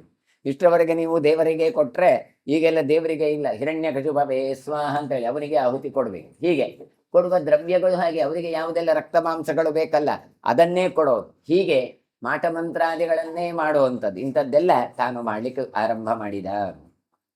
ಆದಿತ್ಯ ಮರುತ ಸಾಧ್ಯ ವಿಶ್ವೇ ಚ ಬಸವಸ್ತಥಾ ಮಾರುತೋ ಅಪ್ಸರಾಶ್ಚೈವ ಗಂಧರ್ವ ಬ್ರಹ್ಮ ವಿದ್ವಿಷಾಃ ದ್ವಿಜಾಃ ಋಷಿರ್ನಾಗಾ ಸುಪರ್ಣಾಶ್ಚ ಯೇ ಚಾನ್ಯೇಪ್ಯೇವಮಾದಯಃ ಶರಣ್ಯಂ ಶರಣಂ ವಿಷ್ಣುಮುಪತಸ್ಥಂ ಮಹಾಬಲಂ. ಆಗ ಇವರಿಗೆಲ್ಲ ಉಪದ್ರ ಕೊಟ್ಟ. ಯಾರಿಗೆಲ್ಲ ಅಂತ ಹೇಳ್ತಾರೆ? ಇವನಿಂದ ಸಂತ್ರಸ್ತರು ಯಾರು, ಇವನಿಗಿಂದ ಪೀಡೆಗೊಳಗಾದವರು ಯಾರು ಕೇಳಿದ್ರೆ ಯಾರೋ ದೇವತೆ ಇಂದ್ರ ಒಬ್ಬನೆಲ್ಲ, ಅವನ ಸ್ಥಾನಕ್ಕೋಸ್ಕರ ಮಾಡಿದ್ದಲ್ಲ, ಮತ್ತೆ ಯಾರು ಅಂತ ಹೇಳ್ತಾರೆ? ಆಗ ಆದಿತ್ಯರಿದ್ದಾರೆ, ಅತಿಥಿಯ ಮಕ್ಕಳು, ಮರುತು, ಸಾಧ್ಯರು, ವಿಶ್ವೇ ದೇವತೆಗಳು, ವಸುಗಳು, ಮತ್ತೆ ಪುನಃ ಮರುತರು ಅಂತ ಕೊಡ್ತಾರೆ. ಎರಡೆರಡು ಸಲ ಮರುತ ಅಂತ ಕೊಡ್ತಾರೆ. ಅಂದ್ರೆ ಒಂದು ತಿಥಿಯಲ್ಲಿ ಹುಟ್ಟಿದಂತಹ ಮರುತು ಇದ್ದಾರೆ, ಇನ್ನೊಂದು ಅದಿತಿಯಲ್ಲಿ ಬಂದಂತಹ ದೇವತೆಗಳು ಇದ್ದಾರೆ. ಹಾಗಾಗಿ ದೇವತೆಗಳು ಮರುತು ಎನ್ನುವರು ಹೀಗೆ ಇಟ್ಟುಕೊಂಡು ಎರಡೆರಡು ಬಾರಿ ಹೇಳ್ತಾರೆ. ಅಪ್ಸರೆಯರು, ಗಂಧರ್ವರು, ಬ್ರಹ್ಮಜ್ಞಾನಿಗಳಾದ ಬ್ರಾಹ್ಮಣರು, ಋಷಿಗಳು, ನಾಗಗಳು, ಸುಪರ್ಣರು, ಹೀಗೆ ಎಲ್ಲರೂ ಕೂಡ ದೇವತಾ ಪರಿವಾರದವರು ಎಲ್ಲ ಇವನಿಂದ ಪೀಡಿತರು. ಏನ್ ಮಾಡ್ತಾರೆ? ಅವರೆಲ್ಲ ಕೂಡ ರಕ್ಷಕನಾದಂಥ ವಿಷ್ಣುವನ್ನು ಮೊರೆ ಹೊಕ್ಕರು. ಶರಣ್ಯಂ ಶರಣಂ ವಿಷ್ಣುಂ, ನಮಸ್ಕರಿಸಲು ಅಥವಾ ಯಾರನ್ನು ಹೊಂದಬೇಕು ಅಂತವರನ್ನು ಹೊಂದಿ ಪ್ರಾರ್ಥನೆ ಮಾಡ್ತಾರೆ. ಅಂದ್ರೆ ನೀವು ನಮಸ್ಕಾರ ಮಾಡಿ ಯಾರ ಹತ್ರವೂ ದೂರು ಕೊಡಬಹುದು, ಪ್ರಾರ್ಥನೆ ಮಾಡಬಹುದು. ಆದ್ರೆ ಕೆಪಾಸಿಟಿ ಅವರಿಗೆ ಬೇಕಲ್ಲ. ನಿಮ್ಮ ದೂರನ್ನು ತೆಕ್ಕೊಂಡು ಅದಕ್ಕೆ ಪರಿಹಾರವನ್ನು ಕೊಡುವ ಸಾಮರ್ಥ್ಯ ಅದು ಯಾರ ಹತ್ರ ಇದೆ? ಅದು ವಿಷ್ಣುವಿನಲ್ಲಿ ಇದೆ. ಹಾಗಾಗಿ ಶರಣ್ಯಂ ಅಂತ ಹೇಳ್ತಾರೆ. ಶರಣು ಹೊಂದಿದ್ದು ಹೌದು. ಯಾರ ಹತ್ರ? ಯಾರಿಗೆ ನಮಸ್ಕಾರ ಮಾಡಿದರೆ ಕೆಲಸ ಆಗತ್ತೋ ಅಂತವನಿಗೆ ನಮಸ್ಕಾರ ಮಾಡಿದ್ರು. ದೇವಂ ಬ್ರಹ್ಮಮಯಂ ಯಜ್ಞಂ ಬ್ರಹ್ಮದೇವಂ ಸನಾತನಂ ಭೂತಭವ್ಯ ಭವಿಷ್ಯಚ್ಚ ಧ್ರುವಂ ಲೋಕ ನಮಸ್ಕೃತಂ ನಾರಾಯಣಂ ವಿಭುಂ ದೇವಾಹ ಶರಣಂ ಶರಣಾಗತಾಹ. ವಿಷ್ಣು ಹೇಗಿದ್ದಾನೆ? ದೇವಂ ಬ್ರಹ್ಮಮಯಂ, ವಿಷ್ಣು ಮಾತ್ರ ಪೂಜ್ಯನಾಗಿದ್ದಾನೆ, ಎಲ್ಲರಿಂದಲೂ ಗೌರವಕ್ಕೆ ಪಾತ್ರನಾದವ ಈತ. ಹಾಗಾಗಿ ಇವನನ್ನು ವೇದಮಯನೂ ಹೌದು, ದೇವಮಯನೂ ಹೌದು. ಮಯಟ ಅಂದ್ರೆ ಪ್ರಾಚುರ್ಯ ಅಂತ ಅರ್ಥ, ಹೆಚ್ಚು ಅಂತ ಅರ್ಥ. ಹೆಚ್ಚಿನ ದೇವತೆಗಳು ಯಾರು ಕೇಳಿದ್ರೆ ವಿಷ್ಣುವೇ ಎಲ್ಲ ಒಳಗೆ ಇದ್ದುಕೊಂಡು ಕೆಲಸ ಮಾಡುವವ. ವೇದಮಯನೂ ಹೌದು. ಯಾಕೆ? ಎಲ್ಲ ವೇದದಲ್ಲಿ ಪ್ರತಿಪಾದ್ಯನ ಆದವ ಇವ. ಹಾಗೆ ಇವನಿಗೆ ಹೆಸರು ಏನು ಕೇಳಿದ್ರೆ ಯಜ್ಞಂ ಅಂತ ಹೇಳಿದ್ರು. ಇವನಿಗೆ ಯಜ್ಞ ಅಂತಲೇ ಹೆಸರು. ಹಾಗಾಗಿ ಸನಾತನನಾಗಿದ್ದಾನೆ, ಭೂತಭವ್ಯ ಭವಿಷ್ಯಗಳಿಗೆ ನಿರ್ಣಾಯಕನಾದವನು ಯಾರು ಕೇಳಿದ್ರೆ ಇಂತಹ ಮಹಾವಿಷ್ಣು. ಹಾಗಾಗಿ ಅವನ ಹತ್ರ ಹೋಗಿ ಸಕಲ ಲೋಕ ನಮಸ್ಕೃತಂಜ, ಎಲ್ಲರೂ ಕೂಡ ಅವನಿಗೆ ನಮಸ್ಕಾರವನ್ನು ಮಾಡ್ತಾ ಇದ್ದಾರೆ. ಹಾಗಾಗಿ ಎಲ್ಲ ದೇವತೆಗಳು ಕೂಡ ನಾರಾಯಣಂ ವಿಭುಂ ದೇವಾಹ ಶರಣಂ ಶರಣಾಗತಾಹ, ನಾರಾಯಣನಿಗೆ ಹೋಗಿ ನಮಸ್ಕಾರ ಮಾಡಿದ್ರು. ಎಂಥವನು? ವಿಭುವಾಗಿದ್ದಾನೆ, ಎಲ್ಲ ಕಡೆ ವ್ಯಾಪ್ತನಾಗಿದ್ದಾನೆ. ಆದರೂ ಕೂಡ ಕ್ಷೀರಸಾಗರದಲ್ಲಿ ಹೋಗಿದ್ದಾರೆ. ಯಾಕೆ? ಎಲ್ಲರೂ ಒಟ್ಟಾಗಿ ಹೋಗ್ಬೇಕಲ್ಲ. ಹಾಗಾಗಿ ಬ್ರಹ್ಮಾದಿ ದೇವತೆಗಳನ್ನು ಒಟ್ಟು ಮಾಡಿಕೊಂಡು ಹೋಗಿ ಅಲ್ಲಿ ಪ್ರಾರ್ಥನೆ ಮಾಡ್ತಾ ಇದ್ದಾರೆ. ದೇವತೆಗಳು ಹೇಳ್ತಾರೆ ಮಹಾವಿಷ್ಣು ಹತ್ರ, ತ್ರಾಯಸ್ವನೋದ್ಯ ದೇವೇಶ ಹಿರಣ್ಯಕಶಿಪೋರ್ಭಯಾತ್ವಂ ಹೀನಃ ಪರಮೋಧಾತ ಬ್ರಹ್ಮಾದೀನಾಂ ಸುರೋತ್ತಮ ಉತ್ಪುಲ್ಲಾಮರಪತ್ರಾಕ್ಷಾಃ ಶತ್ರುಪಕ್ಷ ಕ್ಷಯಾಪಹಾಃ ಕ್ಷಯಾಯ ದಿತಿ ವಂಶಸ್ಯ ಶರಣಸ್ತ್ವಂ ಭವಾದ್ಯನಃ ಅಂತ. ಇವತ್ತಿನಿಂದ ಅಂದ್ರೆ ಇಂದಿನವರೆಗೆ ನಮಗೆ ಬಹಳ ಉಪದ್ರವ ಕೊಟ್ಟಿದ್ದಾನೆ ಹಿರಣ್ಯಕಶಿಪು. ಆದ್ದರಿಂದ ಇಂದಿನಿಂದ ನಮ್ಮನ್ನು ರಕ್ಷಣೆ ಮಾಡಬೇಕು, ಅವನ ಭಯದಿಂದ ನಮ್ಮನ್ನು ದೂರ ಮಾಡಬೇಕಪ್ಪ. ನಮಗೆ ಯಾರ ಹತ್ರ ಹೋಗಿ ದೂರ ಕೊಡೋದು? ನಾವೆಲ್ಲ ಬ್ರಹ್ಮಾದಿಗಳಿಗೆ ನೀವು ತಂದೆ ಆದದ್ದರಿಂದ ನಾವು ನಿಮ್ಮ ಹತ್ರ ಬಂದಿದ್ದೇವೆ. ನೀವು ನಮಗೆ ರಕ್ಷಣೆ ಕೊಡುವಂತ ಶ್ರೇಷ್ಠ ವ್ಯಕ್ತಿಗಳಾಗಿದ್ದೀರಿ, ನಮಗೆ ರಕ್ಷಣೆ ಕೊಡಬೇಕು. ನೀವು ಹೇಗಿದ್ದೀರಿ? ಉತ್ಪಲ್ಲ ಅಮರಭತ್ರಾಕ್ಷ, ಅರಳಿದ ಕಮಲದಂತೆ ಇರುವಂತಹ ದಳವುಳ್ಳಂತಹ ಕಣ್ಣುಳ್ಳವನು ಮಹಾವಿಷ್ಣು. ಕಣ್ಣನ್ನು ವರ್ಣನೆ ಮಾಡ್ತಾನೆ. ಅಂದ್ರೆ ನೀನು ದಯಾಮಯನಾಗಿ ನಮಗೆ ಅನುಗ್ರಹವನ್ನು ಮಾಡುವವ ಅಂತ ಚಿಂತನೆ ಮಾಡ್ತಾರೆ. ಯಾಕೆ ಕಮಲಕ್ಕೆ ಕೊಟ್ಟದ್ದು ಕೇಳಿದ್ರೆ, ಕಮಲದ ಬಣ್ಣ ನಸುಗೆಂಪು, ಕಣ್ಣಿನ ಬಣ್ಣ ನಸುಗೆಂಪು. ಕಮಲದಲ್ಲಿ ಏನಾದ್ರೂ ಒಂದು ಹಾಕಿ ಡ್ರಾಪ್ ನೀರು ಕೂಡ ನಿಲ್ಲೋದಿಲ್ಲ, ಅದು ಜಾರಿ ಹೋಗತ್ತೆ. ಕಣ್ಣಿನಲ್ಲಿಯೂ ಹಾಗೆ ಕಸ ಗಿಸ ಏನಾದ್ರೂ ಬಿದ್ದರೆ ನಾವು ತಿಕ್ಕಿ ಅದು ನೋವಾಗತ್ತೆ, ಕಪ್ಪಾಗತ್ತೆ. ಇಲ್ಲದ್ರೆ ಯಾವುದೇ ಡಸ್ಟ್ ಇರಲಿ ತನ್ನಿಂತಾನೆ ಕಣ್ಣಲ್ಲಿ ನೀರು ಬರುತ್ತೆ, ಅದು ಶುದ್ಧವಾಗಿ ಹೋಗತ್ತೆ. ಹಾಗಾಗಿ ಅತ್ಯಂತ ಪರಿಶುದ್ಧವಾದ ದೃಷ್ಟಿ ಉಳ್ಳವ ಭಗವಂತ. ಅವನ ಈ ಕ್ಷಣದ ಸುಖವೇ ನಮಗೆ ಸಾಕು. ಈ ಕ್ಷಣ ಅಂದ್ರೆ ನೋಡುವುದು. ಈ ಮುದ್ದು ಕೃಷ್ಣನ ಈ ಕ್ಷಣದ ಸುಖವೇ ಸಾಕು, ಅವನು ನೋಡಿದ್ರೆ ಸಾಕು ಅಂತ. ಹಾಗಾಗಿ ನೋಡಿ, ನವಗ್ರಹ ಕಿಂಡಿ ಇರಬಹುದು, ಕನಕನ ಕಿಂಡಿ ಇರಬಹುದು, ನೀವು ದೇವರನ್ನು ನೋಡುದು ದೊಡ್ಡದಲ್ಲ, ಮತ್ತೆ ಅವನಮ್ಮನ್ನು ನೋಡ್ಬೇಕು. ನಾವಲ್ಲಿ ಪಾಸ್ ಆದ್ರೆ ಸಾಕು, ಅವನಮ್ಮನ್ನು ನೋಡ್ತಾನೆ, ಅದಕ್ಕೋಸ್ಕರ ಬರ್ಬೇಕಾಗತ್ತೆ. ಹಾಗಾಗಿ ಅಂತಹ ಇವನನ್ನು ಪ್ರಾರ್ಥನೆ ಮಾಡ್ತಾ ಇದ್ದಾರೆ. ನೀನು ಶತ್ರು ಕುಲದ ಇವರನ್ನು ನಾಶ ಮಾಡಲಿಕ್ಕೆ ಸಾಮರ್ಥ್ಯವುಳ್ಳವನಾದ್ದರಿಂದ ದೈತ್ಯ ವಂಶವನ್ನು ನೀನು ದಹಿಸಿ ನಮ್ಮೆಲ್ಲರ ಕಣ್ಣು ರಕ್ಷಣೆ ಮಾಡಿಸಬೇಕು ಅಂತ ಕೇಳ್ತಾನೆ. ಆಗ ಭಗವಂತ ಹೇಳ್ತಾನೆ, ಭಯಂ ತ್ಯಜಧ್ವಮರ ಭಯಂ ಭೋ ದದಾಮ್ಯಹಂ ತಥೈವಂ ವಿದ್ಯಮಂ ದೇವಾಹ ಪ್ರತಿಪದ್ಯಂತಮಾಚಿರಂ. ಭಯವನ್ನು ಬಿಡಿ ಅಂತ. ಏನು ಹೆದರಿದ್ದೀರಲ್ಲ, ಹೆದರಬೇಡಿ, ನಿಮಗೆ ನಾನು ಅಭಯವನ್ನು ಕೊಡ್ತೇನೆ. ಏನು? ದೇವತೆಗಳೇ, ನೀವು ನಿಮ್ಮ ಜಾಗಕ್ಕೆ ಹೋಗಿ, ನಾನು ಆದಷ್ಟು ಬೇಗ ನಿಮ್ಮ ಲೋಕಕ್ಕೆ ಬಂದು ನಿಮ್ಮನ್ನು ಉದ್ಧಾರ ಮಾಡ್ತೇನೆ ಅಂತ ಹೇಳ್ತಾ ಇದ್ದಾನೆ. ಹಾಗಾಗಿ ಇದರಿಂದ ಏನು ಹೇಳ್ತಾರೆ? ಕೆಲಸ ಆಗುದು ಬಿಡುದು, ಮತ್ತೆ ಬಂದ ಕೂಡ ಒಂದು ಆಶ್ವಾಸನೆ ಕೊಡ್ಬೇಕು. ಇಲ್ಲಪ್ಪ ಮಾಡಿ ಕೊಡುವ ಅಂತ. ಅದು ನಾವೇನು ಮಾಡ್ತೇವೆ ಕೇಳಿದ್ರೆ, ಇದೆಲ್ಲ ಆಗಲ್ರಿ, ಇದೆಲ್ಲ ಆಗಲ್ರಿ, ನಮ್ಗೆ ಗೊತ್ತಿಲ್ರಿ ಅಂತ ಹೇಳ್ತೇವೆ. ಇವಾಗ ಅಲ್ಲ, ಮತ್ತೆ ಬಂದ ಕೂಡಲೇ ನಾನಿದ್ದೇನೆ ಅಂತ ಮತ್ತೆ ಕೂತು ಮಾತಾಡುವ ಅಂತ. ಹೀಗೆ ಮೊದಲು ಅಭಯದಾನ ಉಂಟಲ್ಲ, ಇದನ್ನು ಕೊಡ್ತಾ ಇದ್ದಾನೆ. ಏಷ್ಯೇಹಂ ಸಗಣಂ ದೈತ್ಯಂ ವರದಾನೇನ ದರ್ಪಿತಂ ಅವಧ್ಯಂ ಅಮರೇಂದ್ರಾಣಂ ದಾನವೇಂದ್ರಂ ನಿಹನ್ವಿತಂ. ಮತ್ತೆ ಹೇಳ್ತಾ ಇದ್ದಾರೆ, ಹಿರಣ್ಯಕಶಿಪು ತಾನು ಬ್ರಹ್ಮನ ವರದಿಂದಾಗಿ ತಾನು ದರ್ಪಿತನಾಗಿದ್ದಾನಲ್ಲ, ಹಾಗಾಗಿ ತಾನು ಅಲ್ಲ ಮತ್ತೆ ದೈತ್ಯರನ್ನೆಲ್ಲ ಕೂಡಿಕೊಂಡು ಬಂದು ಉಪದ್ರವ ಕೊಡ್ತಾ ಇದ್ದಾನೆ. ಹಾಗಾಗಿ ನಾನೇ ಅವನ ಬಳಿ ಬರ್ತೇನೆ, ಬಂದು ಅವನು ಏನು ಪ್ರಾರ್ಥನೆ ಮಾಡಿಕೊಂಡಿದ್ದ ದೇವತೆಗಳಿಂದ ನಾನು ಸಾಯಬಾರದು ಅಂತಿಲ್ಲ, ಹಾಗಾಗಿ ನಿಶ್ಚಿತವಾಗಿಯೂ ಕೂಡ ನಾನು ಅವನನ್ನು ವಧೆ ಮಾಡ್ತೇನೆ. ಏವ ಮುಕ್ತ್ವಾ ಸ ಭಗವಾನ್ ವಿಸರ್ಜ್ಯ ತ್ರಿದಶೇಶ್ವರಾನ್ ಹಿರಣ್ಯಕಶಿಪೋರ್ ಪಾರ್ಶ್ವಂ ಜಗಾಮಾಶು ಪರಾಕ್ರಮಃ. ಷಡ್ಗುಣೈಶ್ವರ್ಯ ಸಂಪತ್ನನಾದಂತ ಭಗವಂತಿಗೆ ಅನುಗ್ರಹಿಸಿದ ಕೂಡ್ಲೆ ಆ ಭಗವಂತ ಏನ್ ಮಾಡ್ತಾನೆ ಗೊತ್ತಾ? ಆಯ್ತು, ಅವರಿಗೆ ಮಾತು ಕೊಟ್ಟೆ, ನೋಡುವ ಇನ್ನೊಂದ್ಸಲ ಬರುವಾಗ ನೋಡುವ ಅಂತಲ್ಲ, ಕೂಡ್ಲೆ ಏನು ವಿಸರ್ಜ್ಯ ತ್ರಿದಶೇಷಣಂ ಹಿರಣ್ಯಕಶಿಪೋರ್ ಪಾರ್ಶ್ವಂ ಜಗಾಮ ಆಶು. ಆಶು ಅಂದ್ರೆ ಕೂಡ್ಲೆ ಹಿರಣ್ಯಕಶಿಪುವಿನ ಮನೆಗೆ ಹೊರಟ ಮಹಾವಿಷ್ಣು. ನರಸ್ಯ ಕೃತ್ವಾರ್ಧತನುಂ ಸಿಂಹಸ್ಯಾರ್ಧತನುಂ ಪುನಃ ನಾರಸಿಂಹೇನ ವಪುಷ ಪಾಣಿಂ ಸಂಸೃಶ್ಯ ಪಾಣಿನ ಜೀಮೂತ ಘನದೀಪ್ತೌಜ ಜೀಮೂತ ಇವ ವೇಗವಾನ್. ತಾನು ಎಂತಹ ಆಕಾರವನ್ನು ಪಡ್ಕೊಂಡಿದ್ದಾನೆ ಗೊತ್ತಾ ಇವ? ತಾನು ಅರ್ಧ ಶರೀರವನ್ನು ಮನುಷ್ಯನಂತೆ, ಅರ್ಧ ಶರೀರವನ್ನು ತಾನು ಸಿಂಹದಂತೆ ತಾನು ಧರಿಸಿಕೊಂಡಿದ್ದಾನೆ. ಒಂದು ಕೈಯನ್ನು ಹೀಗೆ ಹಿಚಿಕುತ್ತಾ ಹೋಗ್ತಾ ಇದ್ದಾನೆ. ಏನ ಬರ್ತೀಯಾ ನೋಡುವ ಅಂತ ಹೇಳಿಕೊಂಡು ಕೈಯನ್ನು ಹೀಗೆ ತಾನು ನಾರಸಿಂಹೇನ ವಪುಷ ಪಾಣಿಂ ಸಂಸ್ಪೃಶ್ಯ ಪಾಣಿನ, ಒಂದು ಕೈಯಿಂದ ಇನ್ನು ಕೈ ಅಂದ್ರೆ ಏನು, ಕೈ ಹೆಚ್ಚುತ್ತಾ ಇರೋದು ಅಂದ್ರೆ ಎಂತ ಮಾಡುದು ಗೊತ್ತಿಲ್ಲ, ಬಿಡಬಾರ್ದು ಅಂತ ಹೇಳ್ತೇವಲ್ಲ, ಆ ರೀತಿಯಾಗಿ ಕೈಯನ್ನು ಕೈ ತಿಕ್ಕುತ್ತಾ ಇದ್ದಾನೆ. ಹೇಗೆ ಇದ್ದಾನೆ ಅಂತ ಕೇಳಿದ್ರೆ ಜೀಮೂತ ಘನ ದೀಪ್ತೌಜ ಅಂತ ಹೇಳ್ತಾರೆ.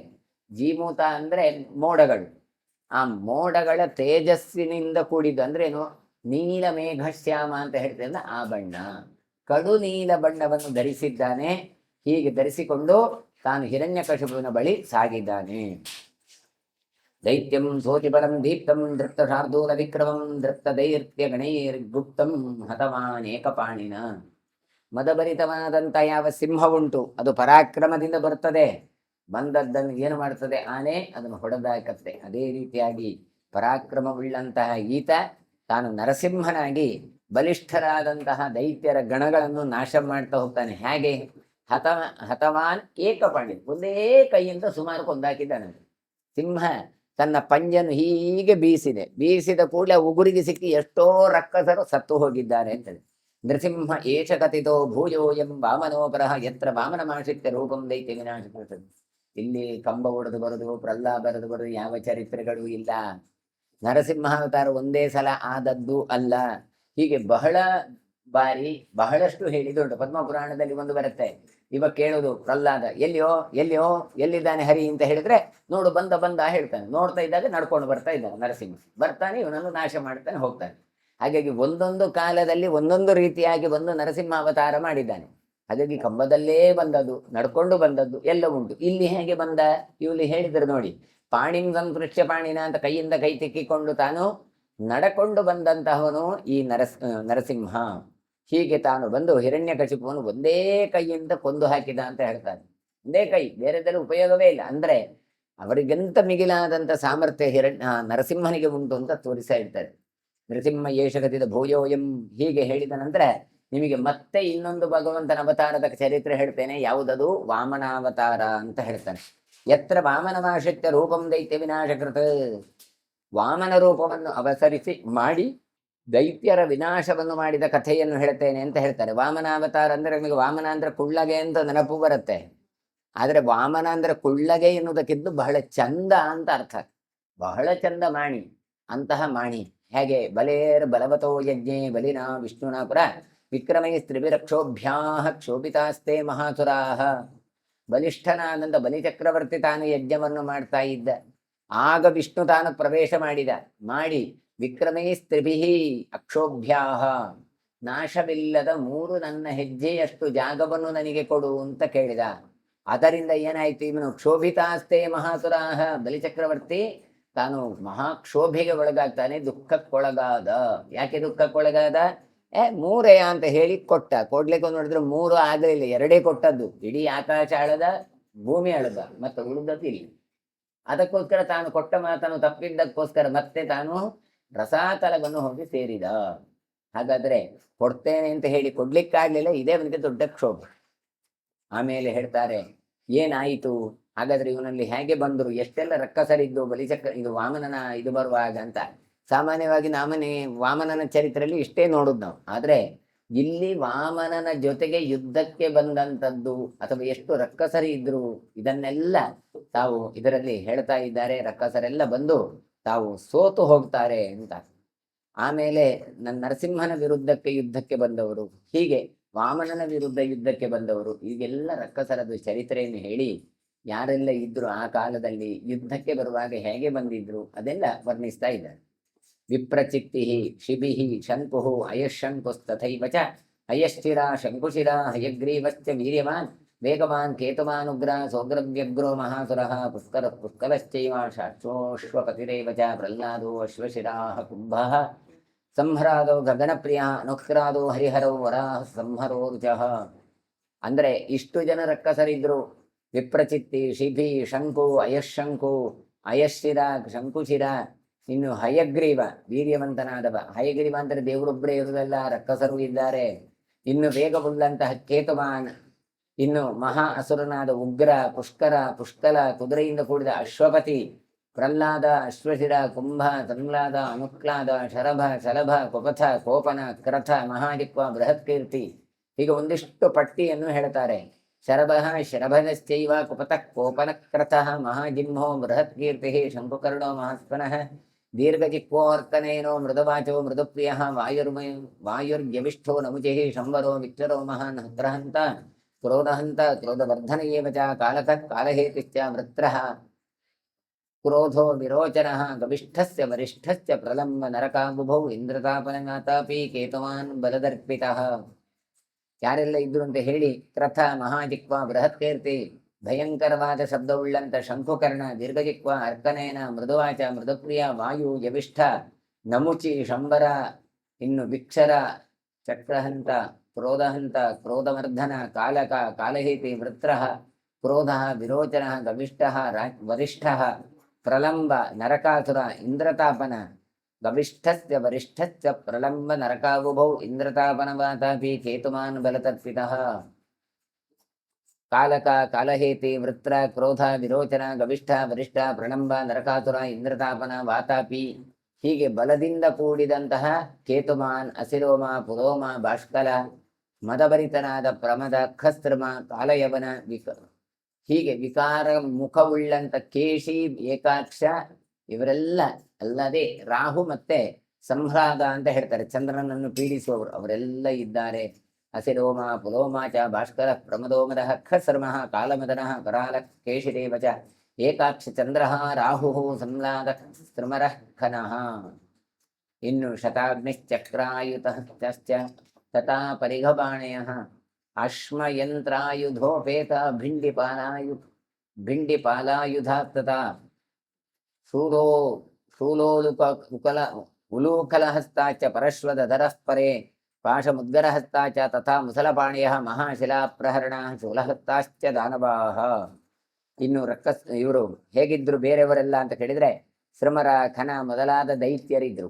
ಅವರು ಶತಘ್ನಿಯನ್ನು ಹಿಡ್ಕೊಂಡು ಅವುಗಳನ್ನು ಬಿಡುತ್ತಾ ಇದ್ರು. ಶತಘ್ನಿ ಅಂದ್ರೆ ಒಂದು ಸಲ ಬಿಟ್ರೆ 100 ಗುಂಡು ಹಾರಬೇಕು. ನಮ್ಮಲ್ಲಿ AK ರೈಫಲ್ ಅಂತ ಹೇಳ್ತಾರಲ್ಲ, ಆ ರೀತಿ ಆಗ್ಬೋದು. ಇಲ್ಲದ್ರೆ ಹಿಂದಿನ ಕಾಲದ ಫಿರಂಗಿಗಳು, ಅದನ್ನು ಹಾಕಿ ಬಿಟ್ರೆ ಅದು ಹೋಗ್ತಾನೇ ಇರ್ತದೆ. ಹೀಗೆ ಶತಘ್ನಿ ಅಂತ ಕೊಡ್ತಾರೆ.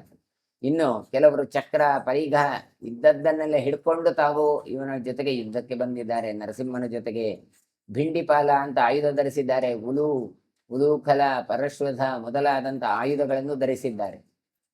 ಹಗ್ಗ, ಒನಕೆ, ಮುದ್ಗರ, ಶೂಲ ಮೊದಲಾದ ಆಯುಧಗಳನ್ನು ಧರಿಸಿ ಕಲ್ಲಿನ ಯಂತ್ರಗಳಿಂದ ಆಯುಧವನ್ನು ತಾವು ಬಿಡ್ತಾ ಇದ್ದಾರೆ. ಭಿಂಡಿಪಾಲ ಮೊದಲಾದ ಆಯುಧಗಳಿಂದ ಕೂಡಿರುವ ಶೂಲಗಳನ್ನು ಕೈಯಲ್ಲಿ ಧರಿಸಿದ್ದಾರೆ ಅಂತ ಹೇಳ್ತಾ ಇದ್ದಾರೆ. ಕೆಲವರೆಲ್ಲ ಏನಿಲ್ಲ, ಆಚೆ ಈಚೆ ಪೆಟ್ಟು ಹೊಡಿಲಿಕ್ಕೆ ಹೋಗುವಾಗೆ ಏನಾದರೂ ಇದ್ರೆ ಸಾಕು ಅಂತ. ಕೊನೆಗೆ ಏನು ಮಾಡ್ತಾರೆ ಕೇಳಿದ್ರೆ, ಆ ಕಲ್ಲು ಒರಳು ಕಲ್ಲಿತ್ತು, ಕಡಿಯುವ ಕಲ್ಲು. ಆ ಒರಳು ಕಲ್ಲನ್ನು ಹಿಡ್ಕೊಂಡು ಹೋದ್ರು. ನೋಡಿ, ಇವತ್ತ ಒರಳು ಕಲ್ಲು ಇಟ್ಟರೆ ಕಡಿಲಿಕ್ಕೆ ಜನ ಇಲ್ಲ. ಅಯ್ಯೋ, ಮೆಷಿನ್ ಇಲ್ವಾ, ಕರೆಂಟ್ ಇಲ್ವಾ, ಅವತ್ತು ಅಡಿಗೆ ಇಲ್ಲ. ಯಾಕೆ ಹೇಳಿದ್ರೆ ಕೈಯಲ್ಲಿ ರುಬ್ಬಿಯೇ ಗೊತ್ತಿಲ್ಲ. ಈ ರುಬ್ಬುವ ಕಲ್ಲನ್ನು ಹಿಡ್ಕೊಂಡು ಹೋಗಿದ್ದಾರೆ ಪೆಟ್ಟು ಕೊಡ್ಲಿಕ್ಕೆ ಯುದ್ಧಕ್ಕೆ. ಕೇಳಿದ್ರೆ ರಕ್ಕಸರು ಹೇಗಿದ್ದಾರೆ ಅಂತ ಆಲೋಚನೆ ಮಾಡಿ. ಇನ್ನು ಕೆಲವರೆಲ್ಲ ಏನು ಮಾಡಿದ್ದಾರೆ, ಕೈಯಲ್ಲಿ ಎತ್ತಿ ಹಿಡಿದಂತಹ ಕೊಡಲಿ ಮೊದಲಾದ ಆಯುಧಗಳನ್ನು ಹಿಡ್ಕೊಂಡು ಹೋಗಿದ್ದಾರಂತೆ. ಕೆಲವರು ಹಗ್ಗ, ಒನಕೆ ಕೈಯಲ್ಲಿ ಹಿಡಿದುಕೊಂಡಿರುವ ಮುಸಲಾಯುಧಗಳನ್ನು ಧರಿಸಿ ಬಗೆ ಬಗೆಯಾದಂತಹ ಪಟ್ಟುಗಳನ್ನು ತೋರಿಸ್ತಾ ಇದ್ದಾರೆ. ಹೊಡೆಯುವ ವಿಧಾನ ಒಂದೇ ರೀತಿ ರಫ್ ರಫ್ ಅಂತ ಹೊಡೆಯುವುದಲ್ಲ, ಅದು ಬೇರೆ ಬೇರೆ ಸ್ಟೈಲ್ ಅಲ್ಲಿ ಅದನ್ನು ಹೊಡಿತಾ ಇದ್ದಾರೆ. ಹೊಡಿಲಿಕ್ಕಾಗುವಾಗಲೂ ಅಷ್ಟೇ ನಾನಾ ವೇಷವನ್ನು ಧಾರಣೆ ಮಾಡಿದ್ದಾರೆ, ನಾನಾ ಶಬ್ದಗಳಿಂದ ಘೋಷ ಮಾಡ್ತಾ ಇದ್ದಾರೆ. ಆಮೇಲೆ ಮುಖಗಳು ಒಬ್ಬೊಬ್ಬ ರಕ್ಕಸನದ್ದು ಹೇಗಿತ್ತು ಗೊತ್ತಾ, ಆಮೆ, ಕೋಳಿ ಮೊದಲಾದಂಥ ಮುಖಗಳನ್ನು. ಹಾಗೆ ನೋಡುವಾಗಲೇ ಅವರು ರಕ್ಕಸರು ಅಂತ ಗೊತ್ತಾಗ್ಬೇಕು. ಅಂತೂ ಇಂತೂ ಭಯಂಕರವಾಗಿ ಕಾಣ್ತಾ ಇದ್ರು. ಕೆಲವರದ್ದು ಹಾಗೆ ಕತ್ತೆ, ಒಂಟೆ, ಇನ್ನು ಕೆಲವು ಹಂದಿಯ ಮುಖಗಳೆಲ್ಲ ಇತ್ತು. ಕೆಲವಂತೂ ಮೊಸಳೆಗಳ ಮುಖ ಇತ್ತು, ನರಿಗಳ ಮುಖದಿಂದ ಇತ್ತು. ಹಾಗಾಗಿ ದಾನವರು ಅಂತವರೆಲ್ಲ ವಿವಿಧವಾದ ಅಸ್ತ್ರವನ್ನು ಹಿಡ್ಕೊಂಡು ವಿಷ್ಣು ಅಂತ ನರಸಿಂಹನ ಮೊದಲು ಯುದ್ಧಕ್ಕೆ ಬರ್ತಾ ಇದ್ದಾರೆ. ಇನ್ನು ಕೆಲವರದ್ದು ಹೇಳ್ತಾರೆ ಇಲಿಯ ಮುಖ ಇತ್ತು ಅಂತ ಹೇಳ್ತಾರೆ, ಕೆಲವರಿಗೆ ಕಪ್ಪೆಯ ಮುಖ ಇತ್ತು ಅಂತ ಹೇಳಿ. ಆಕು ದುರ್ಧರ ವಕ್ರಾಶ್ಚ ಘೋರ ಮೃಗ ಮುಖಾಸ್ತಥ ಅಂತ. ಆಕು ಅಂದ್ರೆ ಬೇಕು, ಹಾಗೆ ದುರ್ಧರ ಅಂದ್ರೆ ಕಪ್ಪೆ, ಇವುಗಳದ್ದು ಮುಖ ಇತ್ತಂತೆ ಅವುಗಳದ್ದು. ಹಾಗಾಗಿ ಕೆಲವರು ಜಿಂಕೆಯ ಮುಖ. ಅಂತೂ ಅವರನ್ನು ನೋಡಿದ್ರೇನೆ ಘೋರ ದರ್ಶನ ಆಗ್ತಾ ಇತ್ತು. ಮಾರ್ಜಾರ ಕರಕಾವಕ್ತ್ರ ಮಹಾವಕ್ತ್ರ ತಥಾಪರೇ ನಕ್ರಮೇಶ ನರಾ ಕ್ರೂರ ಗೋಜಾವಿ ಮಹಿಷಾನನಾಹ. ಇನ್ನು ಕೆಲವರಿಗೆ ಬೆಕ್ಕಿನ ಮುಖ ಇತ್ತು ಅಂತ ಹೇಳಿದ್ರು. ಕೆಲವರಿಗೆ ಕರಕ ಅಂತ ಒಂದು ಜಾತಿಯ ಹಕ್ಕಿ, ಆ ಹಕ್ಕಿಯ ರೂಪ ಇತ್ತಂತೆ. ಇನ್ನು ಕೆಲವರಿಗೆಲ್ಲ ಇದ್ದ ಹೊರಡಬೇಕಾದ್ರೆ ಭಯಂಕರವಾದ ಮುಖವಿತ್ತು. ಕೆಲವರದು ಮೊಸಳೆಯ ಹಾಗೆ, ಕೆಲವರು ದನಗಳ ಹಾಗೆ, ಕೆಲವು ಆಡಿನ, ಕುರಿಗಳ, ಎಮ್ಮೆಯ, ಹೀಗೆ ಬೇರೆ ಬೇರೆ ಪ್ರಾಣಿಗಳ ಮುಖ ಧರಿಸಿದ್ರು. ಗೋದಾಶಲ್ಯ ವಕ್ತ್ರಾಶ್ಚ ಕ್ರೌಂಚಕಾಸ್ತಥಾಪರೇ ಗುರುಗಣ ಗರುಡಾನನ ಮುಖ ಖಡ್ಗಮುಖ ಮಯೂರ ವದನಾಸ್ತಥ. ಕೆಲವರಿಗೆ ಹಲ್ಲಿಯಂತೆ ಇರುವಂತಹ ದೇಹ ಅಂತ ಆದ್ರೆ, ಕೆಲವರಿಗೆ ಮುಳ್ಳು ಹಂತಿಯಾಗಿದ್ರು. ಕ್ರೌಂಚ ಪಕ್ಷಿ, ಗರುಡ ಪಕ್ಷಿ, ಖಡ್ಗಮೃಗ, ನವಿಲಿನಂತೆ ಮುಖವನ್ನು ತಾವು ಪಡೆದಿದ್ರು. ಗೋಧಾಶಲ್ಯಕ ವಕ್ತ್ರಾಚ ಕ್ರೌಂಚ ವಕ್ತ್ರ ತಥಾಪರೇ ಗರುಡಾನನ ಖಡ್ಗಮುಖ ಕೇಯೂರ ವದನಾಸ್ತಥ ಗಜೇಂದ್ರ ಚರ್ಮ ವಸನಾಸ್ತಥ ಕೃಷ್ಣಾಜಿನಾಂಬರ ಚೀರ ಸಂವೀತಮ ಗಾತ್ರಾಶ್ಚ ತಥಾ ಫಲಕವಾಸಸಃ. ಅವರೆಲ್ಲರೂ ಕೂಡ ಆನೆಯ ಚರ್ಮವನ್ನು ಉಟ್ಟುಕೊಂಡಿದ್ರಂತೆ. ಯಾವುದು ಡ್ರೆಸ್ ಹಾಕಿಕೊಂಡಿದ್ರು ಕೇಳಿದ್ರೆ, ಇನ್ನು ಕೆಲವರು ಕೃಷ್ಣಾಜಿನದ ವಸ್ತ್ರವನ್ನು ಹುಟ್ಟುಕೊಂಡಿದ್ರು. ಇನ್ನು ಕೆಲವರು ಮಡಿ, ತೊಗಟೆ, ಫಲಕವಾಸರ ಅಂತ ಹೇಳ್ತಾರೆ, ಮರದ ತೊಗಟೆಯನ್ನು ತೆಗೆದು ಅದರಲ್ಲಿ ಮಾಡಿದ ಒಂದು ಬಾಳೆನಾರೆಲ್ಲ ಅದರಲ್ಲೇ ಬರುವುದು, ಅದನ್ನೆಲ್ಲ ಮಾಡಿಕೊಂಡವರು ಪಟ್ಟೆ ಇತ್ಯಾದಿಗಳನ್ನು ಒಟ್ಟಿಕೊಂಡಿದ್ದಾರೆ. ಉಷ್ಣೀಷಿಣೋ ಮುಕುಟಿನಃ ತಥಾ ಕುಂಡಲಿನೋ ಸುರ ಕಿರೀಟಿನೋ ಲಂಬಶಿಖಾ ಕಂಬುಗ್ರೀವಾ ಸುವರ್ಚತಃ ನಾನಾ ವೇಷಧರಾ ದೈತ್ಯಾ ನಾನಾ ಮಾಲ್ಯಾನುಲೇಪನಾ. ಇನ್ನು ಒಂದಿಷ್ಟು ಯುದ್ಧಕ್ಕೆ ಬಂದಂತ ದೈತ್ಯರು ಹೇಗಿದ್ರು ಕೇಳಿದ್ರೆ, ನಾನಾ ಗಂಧಾನುಲೇಪನ ಮಾಲ್ಯಾನಿ, ಮಾಲೆಗಳಲ್ಲೆಲ್ಲ ಹಾಕಿಕೊಂಡು ಅಲಂಕೃತರಾಗಿ ಬಂದಿದ್ದಾರೆ. ಇನ್ನು ಕೆಲವರು ಮೈಗೆಲ್ಲ ಡಿಯೋಡ್ರೆಂಟ್ಗಳನ್ನೆಲ್ಲ ಹಾಕೊಳ್ತಾ ಇದ್ರಲ್ಲ, ಅದೇ ರೀತಿಯಾಗಿ ತಾವು ಪರಿಮಳ ದ್ರವ್ಯಗಳನ್ನು, ಗಂಧ ಇತ್ಯಾದಿಗಳು. ಹೋಗುದೆಲ್ಲಿಗೆ ಈಗ ಯುದ್ಧಕ್ಕೆ ಹೋಗೋ ಅಂದ್ರೆ ಅವರದ್ದು ಕಲ್ಪನೆ ಅಂದ್ರೆ ನಾವು ಹೋದ್ರೆ ವಿಜಯಶಾಲಿಗಳಾಗಿಯೇ ಬರ್ತೇವೆ ಅಂತ. ಹಾಗಾಗಿ ಇದನ್ನೆಲ್ಲ ಹಚ್ಚಿಕೊಂಡೇ ತಾವು ಹೋಗ್ತಾ ಇದ್ದಾರೆ. ಉಷ್ಣೀಷಿನ ಹಾಕೊಂಡಿದ್ದಾರೆ, ಕೆಲವರು ಟೋಪಿ ಹಾಕೊಂಡಿದ್ದಾರೆ, ಕೆಲವರು ಹೇಳಿದ್ರೆ ಮುಕ್ಕಟಿನ ಮುಂಡಾಸು ನೋಡಿ, ಕೆಲವರದ್ದು ಕಿರೀಟಗಳು, ಕೆಲವರದ್ದು ಬಟ್ಟೆದ್ದು, ಕೆಲವರದ್ದು ಪೇಟ, ಕಿರೀಟ, ಕಿವಿಯೋಲೆಗಳನ್ನು ಹಾಕೊಂಡಿದ್ದಾರೆ. ಇನ್ನು ಉದ್ದವಾದ ಶಿಖೆಯನ್ನು ಬಿಟ್ಟಿದ್ದಾರೆ ಅಂದ್ರೆ ಲಂಬಶಿಖಾ ನೋಡಿ, ಜುಟ್ಟು ನೋಡಿ ಎಷ್ಟು ದೊಡ್ಡದವರದಿದೆ ಅಂತ. ಹಾಗೆ ಶಿಖೆಯನ್ನೆಲ್ಲ ಬಿಟ್ಟಿದ್ದಾರೆ ಅಂತ ಹೇಳ್ತಾ ಇದ್ದಾರೆ. ಹಾಗಾಗಿ ಇಷ್ಟು ಮಾತ್ರ ಅಲ್ಲ, ಕೆಲವರು ಶಂಖವನ್ನು ಮಾಲೆಯನ್ನಾಗಿ ಮಾಡಿಕೊಂಡು ಕೊರಳಿಗೆ ಕಟ್ಟಿಕೊಂಡಿದ್ದಾರೆ. ಹೀಗೆ ನಾನಾ ವಿಧವಾದಂತಹ ಮಾಲೆಗಳನ್ನು ತಾವು ಬಗೆ ಬಗೆಯಾಗಿ ತಾನು ಧಾರಣೆ ಮಾಡಿದ್ದಾರೆ. ಪರಿಮಳ ದ್ರವ್ಯಾದಿಗಳನ್ನು ಧನ್ಯರು ಅಂತ ತಿಳ್ಕೊಂಡಿದ್ದಾರೆ. ಸ್ವಾನ್ಯಾಯುಧಾನಿ ಸಂಗೃಹ್ಯ ದೀಪ್ತಾಗ್ನಿರಿವ ತೇಜಸ ಕ್ರಮಮಾಣಂ ಋಷಿಕೇಶಂ ಉಪವರ್ತಂತ ಸರ್ವಶಃ. ಉರಿಯುವ ಬೆಂಕಿಯಂತೆ ಹೊಳೆಯುವಂತಹ ತನ್ನ ಪಾದದಿಂದ ಜಗತ್ತನ್ನು ಅಳೆದ ರೂಪ ವಾಮನ. ಹಾಗಾದರೆ ಅಂತಹ ಋಷಿಕೇಶನ ಬಳಿ ಆಯುಧನ್ನು ಧರಿಸಿರುವಂತ ಈ ರಕ್ಕಸರೆಲ್ಲ ಯುದ್ಧ ಮಾಡ್ಲಿಕ್ಕೆ ಹೋಗಿದ್ದಾರೆ. ಆದ್ರೆ ಇವ ಏನಾಗಿದ್ದಾನೆ, ಮೊದಲು ವಾಮನ ನೋಡಿದ್ರೆ ಚಿಕ್ಕ ಮಾಣಿ, ಆಮೇಲೆ ಬೆಳೆದು ತಾನು ತ್ರಿವಿಕ್ರಮನಾಗಿದ್ದಾನೆ. ಪ್ರಮಥ್ಯ ದೈತ್ಯಾನ್ ಧರ್ಮಾಂಚ ಪಾದಹತ್ತ ತಲೈರ್ಮೃತ ರೂಪಂ ಕೃತ್ವ ಮಹಾಭೀಮಂ ಜಹಾರಾಶುಚಮೇದಿನಿ. ಭಗವಂತ ಏನು ಮಾಡ್ತಾನೆ, ತನ್ನ ದೇಹವನ್ನು ಬೆಳೆಸಿ ಆ ದೇಹದ ಕಾಲಿನ ಅಡಿಯಲ್ಲಿ ದೈತ್ಯರು, ದಾನವರು ಅವರೆಲ್ಲರನ್ನು ಕೂಡ ತಲ ಮತ್ತೆ ಕೈ ಈ ಹಸ್ತಗಳಿಂದ ತಾನು ತಿಕ್ಕಿಕೊಂಡಾಗಿದ್ದಾನೆ. ಹೌದಲ್ಲ, ಹಾಗೆಲ್ಲ ಸಾಧ್ಯ ಉಂಟ ಅಂತ ಆಲೋಚನೆ ಮಾಡಿ. ಅಲ್ಲ, ನಿಮಗೆ ಒಂದು ನುಸಿ ಕಚ್ಚಿದ್ರೆ ಮಾಡ್ತೀರಾ ಇಲ್ಲೋದು? ಮತ್ತೆಂತ ಹೊಡೆದು ಎರಡು ಕೈಯಲ್ಲಿಯೋ ಬೈಗೋ ಹೊಡೆದೋ ಮಾಡ್ತೀರಿ. ಅದೇ ರೀತಿಯಾಗಿ ತಾನು ಏನು ಮಾಡಿದ್ದಾನೆ, ರಕ್ಕಸರನ್ನೆಲ್ಲ ಕಾರಲ್ಲಿ ತುಳಿದು ನಾಶ ಮಾಡಿದ್ದಾನೆ. ಎಸ್ತ ಹಸ್ತತಲೇನೈವ ತಥಾ ಪಾದತಲೇನ ಚ ಮುಷ್ಟಿನ ಚಾಸುರ ಮದಚ್ಛೇತ ಕೋಹಿತಂ ಚಸುರ ವಿಷೇತ್ ಅಂತ ಸರಸಭಾರತ ಗಾಥೆಯಲ್ಲಿ ಹೇಳ್ತಾರೆ. ಈ ರೀತಿಯಾಗಿ ಕೊಂದಿದ್ದಾನೆ. ಭೀಮಸೇನನು ಹಾಗೆ ಯುದ್ಧ ಮಾಡಿದ್ದಾನೆ ಮಹಾಭಾರತದಲ್ಲಿ. ಕೈಯಲ್ಲಿ ಕಾಲಡಿಯಲ್ಲಿ ಬಂದವರನ್ನ ಹೊಸಕಿ ಹಾಕುವಂಥದ್ದು. ಹೀಗೆ ಅಲ್ಲ, ಸಾಧ್ಯ ಉಂಟ? ಘಟೋತ್ಕಚ ಮಾಡಿದ್ದನ್ನು ಒಪ್ಪಿಕೊಳ್ತೀನಿ ಅಂದ್ರೆ ಭೀಮ ಮಾಡಿದ್ದನ್ನು ಒಪ್ಪಿಕೊಳ್ಬೇಕು. ಅವನ ಅಪ್ಪ ಇವ. ಹಾಗಾಗಿ ಆ ರೀತಿಯಾಗಿ ಈ ಟಿವಿ ಮಾಧ್ಯಮಗಳಲ್ಲಿ ಅಥವಾ ಚಲನಚಿತ್ರಗಳಲ್ಲಿ ಘಟೋತ್ಕಚನನ್ನು ಭಾರೀ ತೋರಿಸ್ತಾರೆ. ಭೀಮಸೇನನು ತಿಂಡಿ ಪೋತ ಅಂತ ತೋರಿಸ್ತಾರೆ. ನಿಜವಾಗಿ ಹಾಗಲ್ಲ, ತಾನಂತ ಸಾಮರ್ಥ್ಯವನ್ನು ತಾನು ಧಾರಣೆ ಮಾಡಿದವ ಅಂತ ಸರಸಭಾರತಿ ವಿಲಾಸದಲ್ಲಿ ವಾದಿರಾಜರು ತಾವದನ್ನು ಹೇಳ್ತಾರೆ. ರೂಪಂ ಕೃತ್ವ ಮಹಾಭೀಮಂ ಜಹಾರ ಶುಚಮೇದಿನಿ ಅಂತ ಬಹಳ ದೊಡ್ಡದ ರೂಪವನ್ನು ಪಡೆದು ತಾನು ಪೃಥ್ವಿಯನ್ನು, ತನ್ನ ಭೂಮಂಡಲವನ್ನು ತಾನು ವಶ ಮಾಡಿಕೊಳ್ತಾನಂತೆ ವಾಮನ. ತಸ್ಯ ವಿಕ್ರಮತೋ ಭೂಮಿಂ ಚಂದ್ರಾದಿತ್ಯೌ ಸ್ಥಾನಾಂತರೇ ನವ ಪ್ರಕ್ರಮಮಾಣಸ್ಯ ನಾಭ್ಯಾಂ ಕಿಲ ತದಾ ಸ್ಥಿತೌ. ಭಗವಂತ ತಾನೇನು ಮಾಡಿದ? ವಾಮನವತಾರವನ್ನು ಮಾಡಿದ. ಅವನ ಕಾಲಡಿಯಲ್ಲಿ ಇಷ್ಟು ಜನ ಸತ್ರು. ಹಾಗಾದ್ರೆ ಏನು ಮಾಡ್ತಾನೆ? ವಾಮನ ಹೋಗಿ ತ್ರಿವಿಕ್ರಮನಾಗ್ತಾನೆ. ಆ ಎಲ್ಲ ಚರಿತ್ರೆಗಳನ್ನು ಇಲ್ಲಿ ಕೊಡ್ಲಿಲ್ಲ, ಬೇರೆ ಕಡೆ ಬಂದಿದೆ ಅಂತ ಅರ್ಥ. ತಾನು ಹೋಗಿ ದಾನ ಏನು ಬೇಕು ಕೇಳಿದ್ರೆ, ನನಗೆ ನನ್ನ ಕಾಲ ಹೆಜ್ಜೆಯಲ್ಲಿ 3 ಹೆಜ್ಜೆ ದಾನವನ್ನು ಕೊಡು ಅಂತ ಹೇಳ್ತಾನೆ, ಜಾಗವನ್ನು. ಹಾಗಾಗಿ ಒಂದು ತಾನು ಸರಿ ಅಂತ ಹೇಳಿ ಕೃಷ್ಣಾರ್ಪಣ ಕೊಟ್ಟದ್ದೆ ಸರ ಬೆಳೆದ. ಹೇಗೆ ಬೆಳೆದ ಅಂತ ಇಲ್ಲಿ ಕೊಡ್ತಾರೆ. ತಸ್ಯ ವಿಕ್ರಮತೋ ಭೂಮಿಂ ಚಂದ್ರಾದಿತ್ಯೌ ಸ್ಥಾನಾಂತರೆ. ಇವ ಬೆಳೆದ ವಾಮನ ತ್ರಿವಿಕ್ರಮನಾಗಿ. ಬೆಳೆದಾಗ ಆ ಸ್ತನ ಭಾಗದಲ್ಲಿ ಸೂರ್ಯಚಂದ್ರರು ಬಂದ್ರಂತೆ. ಅಂದ್ರೆ ಅಷ್ಟು ಬೆಳೆದಿದ್ದಾನೆ. ಸೂರ್ಯಚಂದ್ರರನ್ನು ಇವತ್ತು ನಾವು ನೋಡ್ತೇವೆ, ಗ್ರಹಣ ಎಲ್ಲ ಆಗುವಾಗ ಓ ಅಲ್ಲಿದ್ದಾನೆ ಅಂತ. ಹಾಗಾದ್ರೆ ಅಷ್ಟರ ಇದಾಗುವಾಗ ಅವನ ಸ್ತನ ಭಾಗಕ್ಕೆ ಬಂದಂತೆ. ಆಮೇಲೆ ನಭ ಪ್ರಕ್ರಮ ಮಾನಸ ನಾಭ್ಯಾಂ ಕಿಲ ತದಾ ಸ್ಥಿತವು. ಅಲ್ಲಿಂದ ಕೂಡ ತಾನು ಬೆಳೆದು ಹೋದಂತಹ ಕೊನೆಗೆ ನೋಡ್ತಾ ಇದ್ದಾಗ ಸೂರ್ಯ ಮತ್ತೆ ಚಂದ್ರರು ಅವನ ನಡುಭಾಗದಲ್ಲಿದ್ದಾಗೆ ಕಂಡುಕೊಂಡ್ರಂತೆ. ಆಮೇಲೆ ತ್ರಿವಿಕ್ರಮ ನಭೋಮಂಡಲವನ್ನು ವ್ಯಾಪಿಸಿದಾಗ ಸೂರ್ಯಚಂದ್ರರು ಹೇಗೆ ಕಂಡ್ರು ಅಂತ ಹೇಳ್ತಾರೆ, ನಾಭಿಭಾಗದಲ್ಲಿರುವ ಆಭರಣಗಳಂತೆ ಅಂತ ಕೊಡ್ತಾರೆ ನೋಡಿ.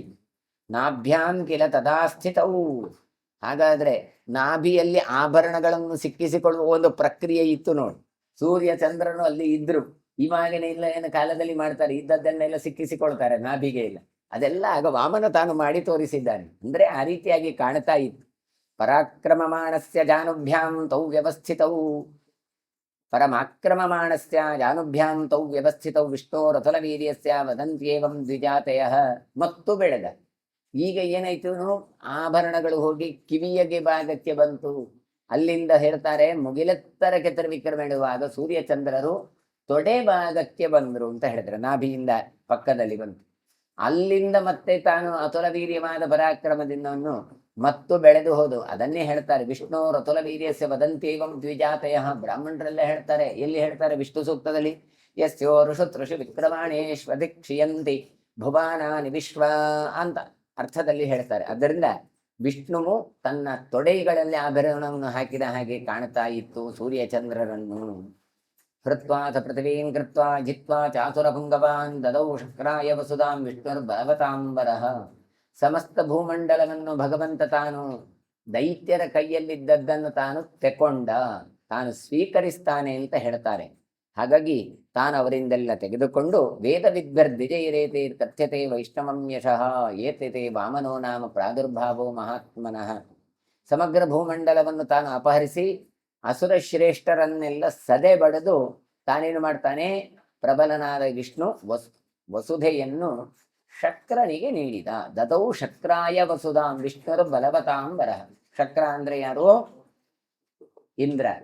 ಹಾಗಾಗಿ ಇಂದ್ರನಿಗೆ ಮತ್ತೆ ಈ ಭೂಮಿಯ ಅಥವಾ ಸ್ವರ್ಗದ ಆಧಿಪತ್ಯವನ್ನು ವಹಿಸಿಕೊಡ್ತಾನೆ.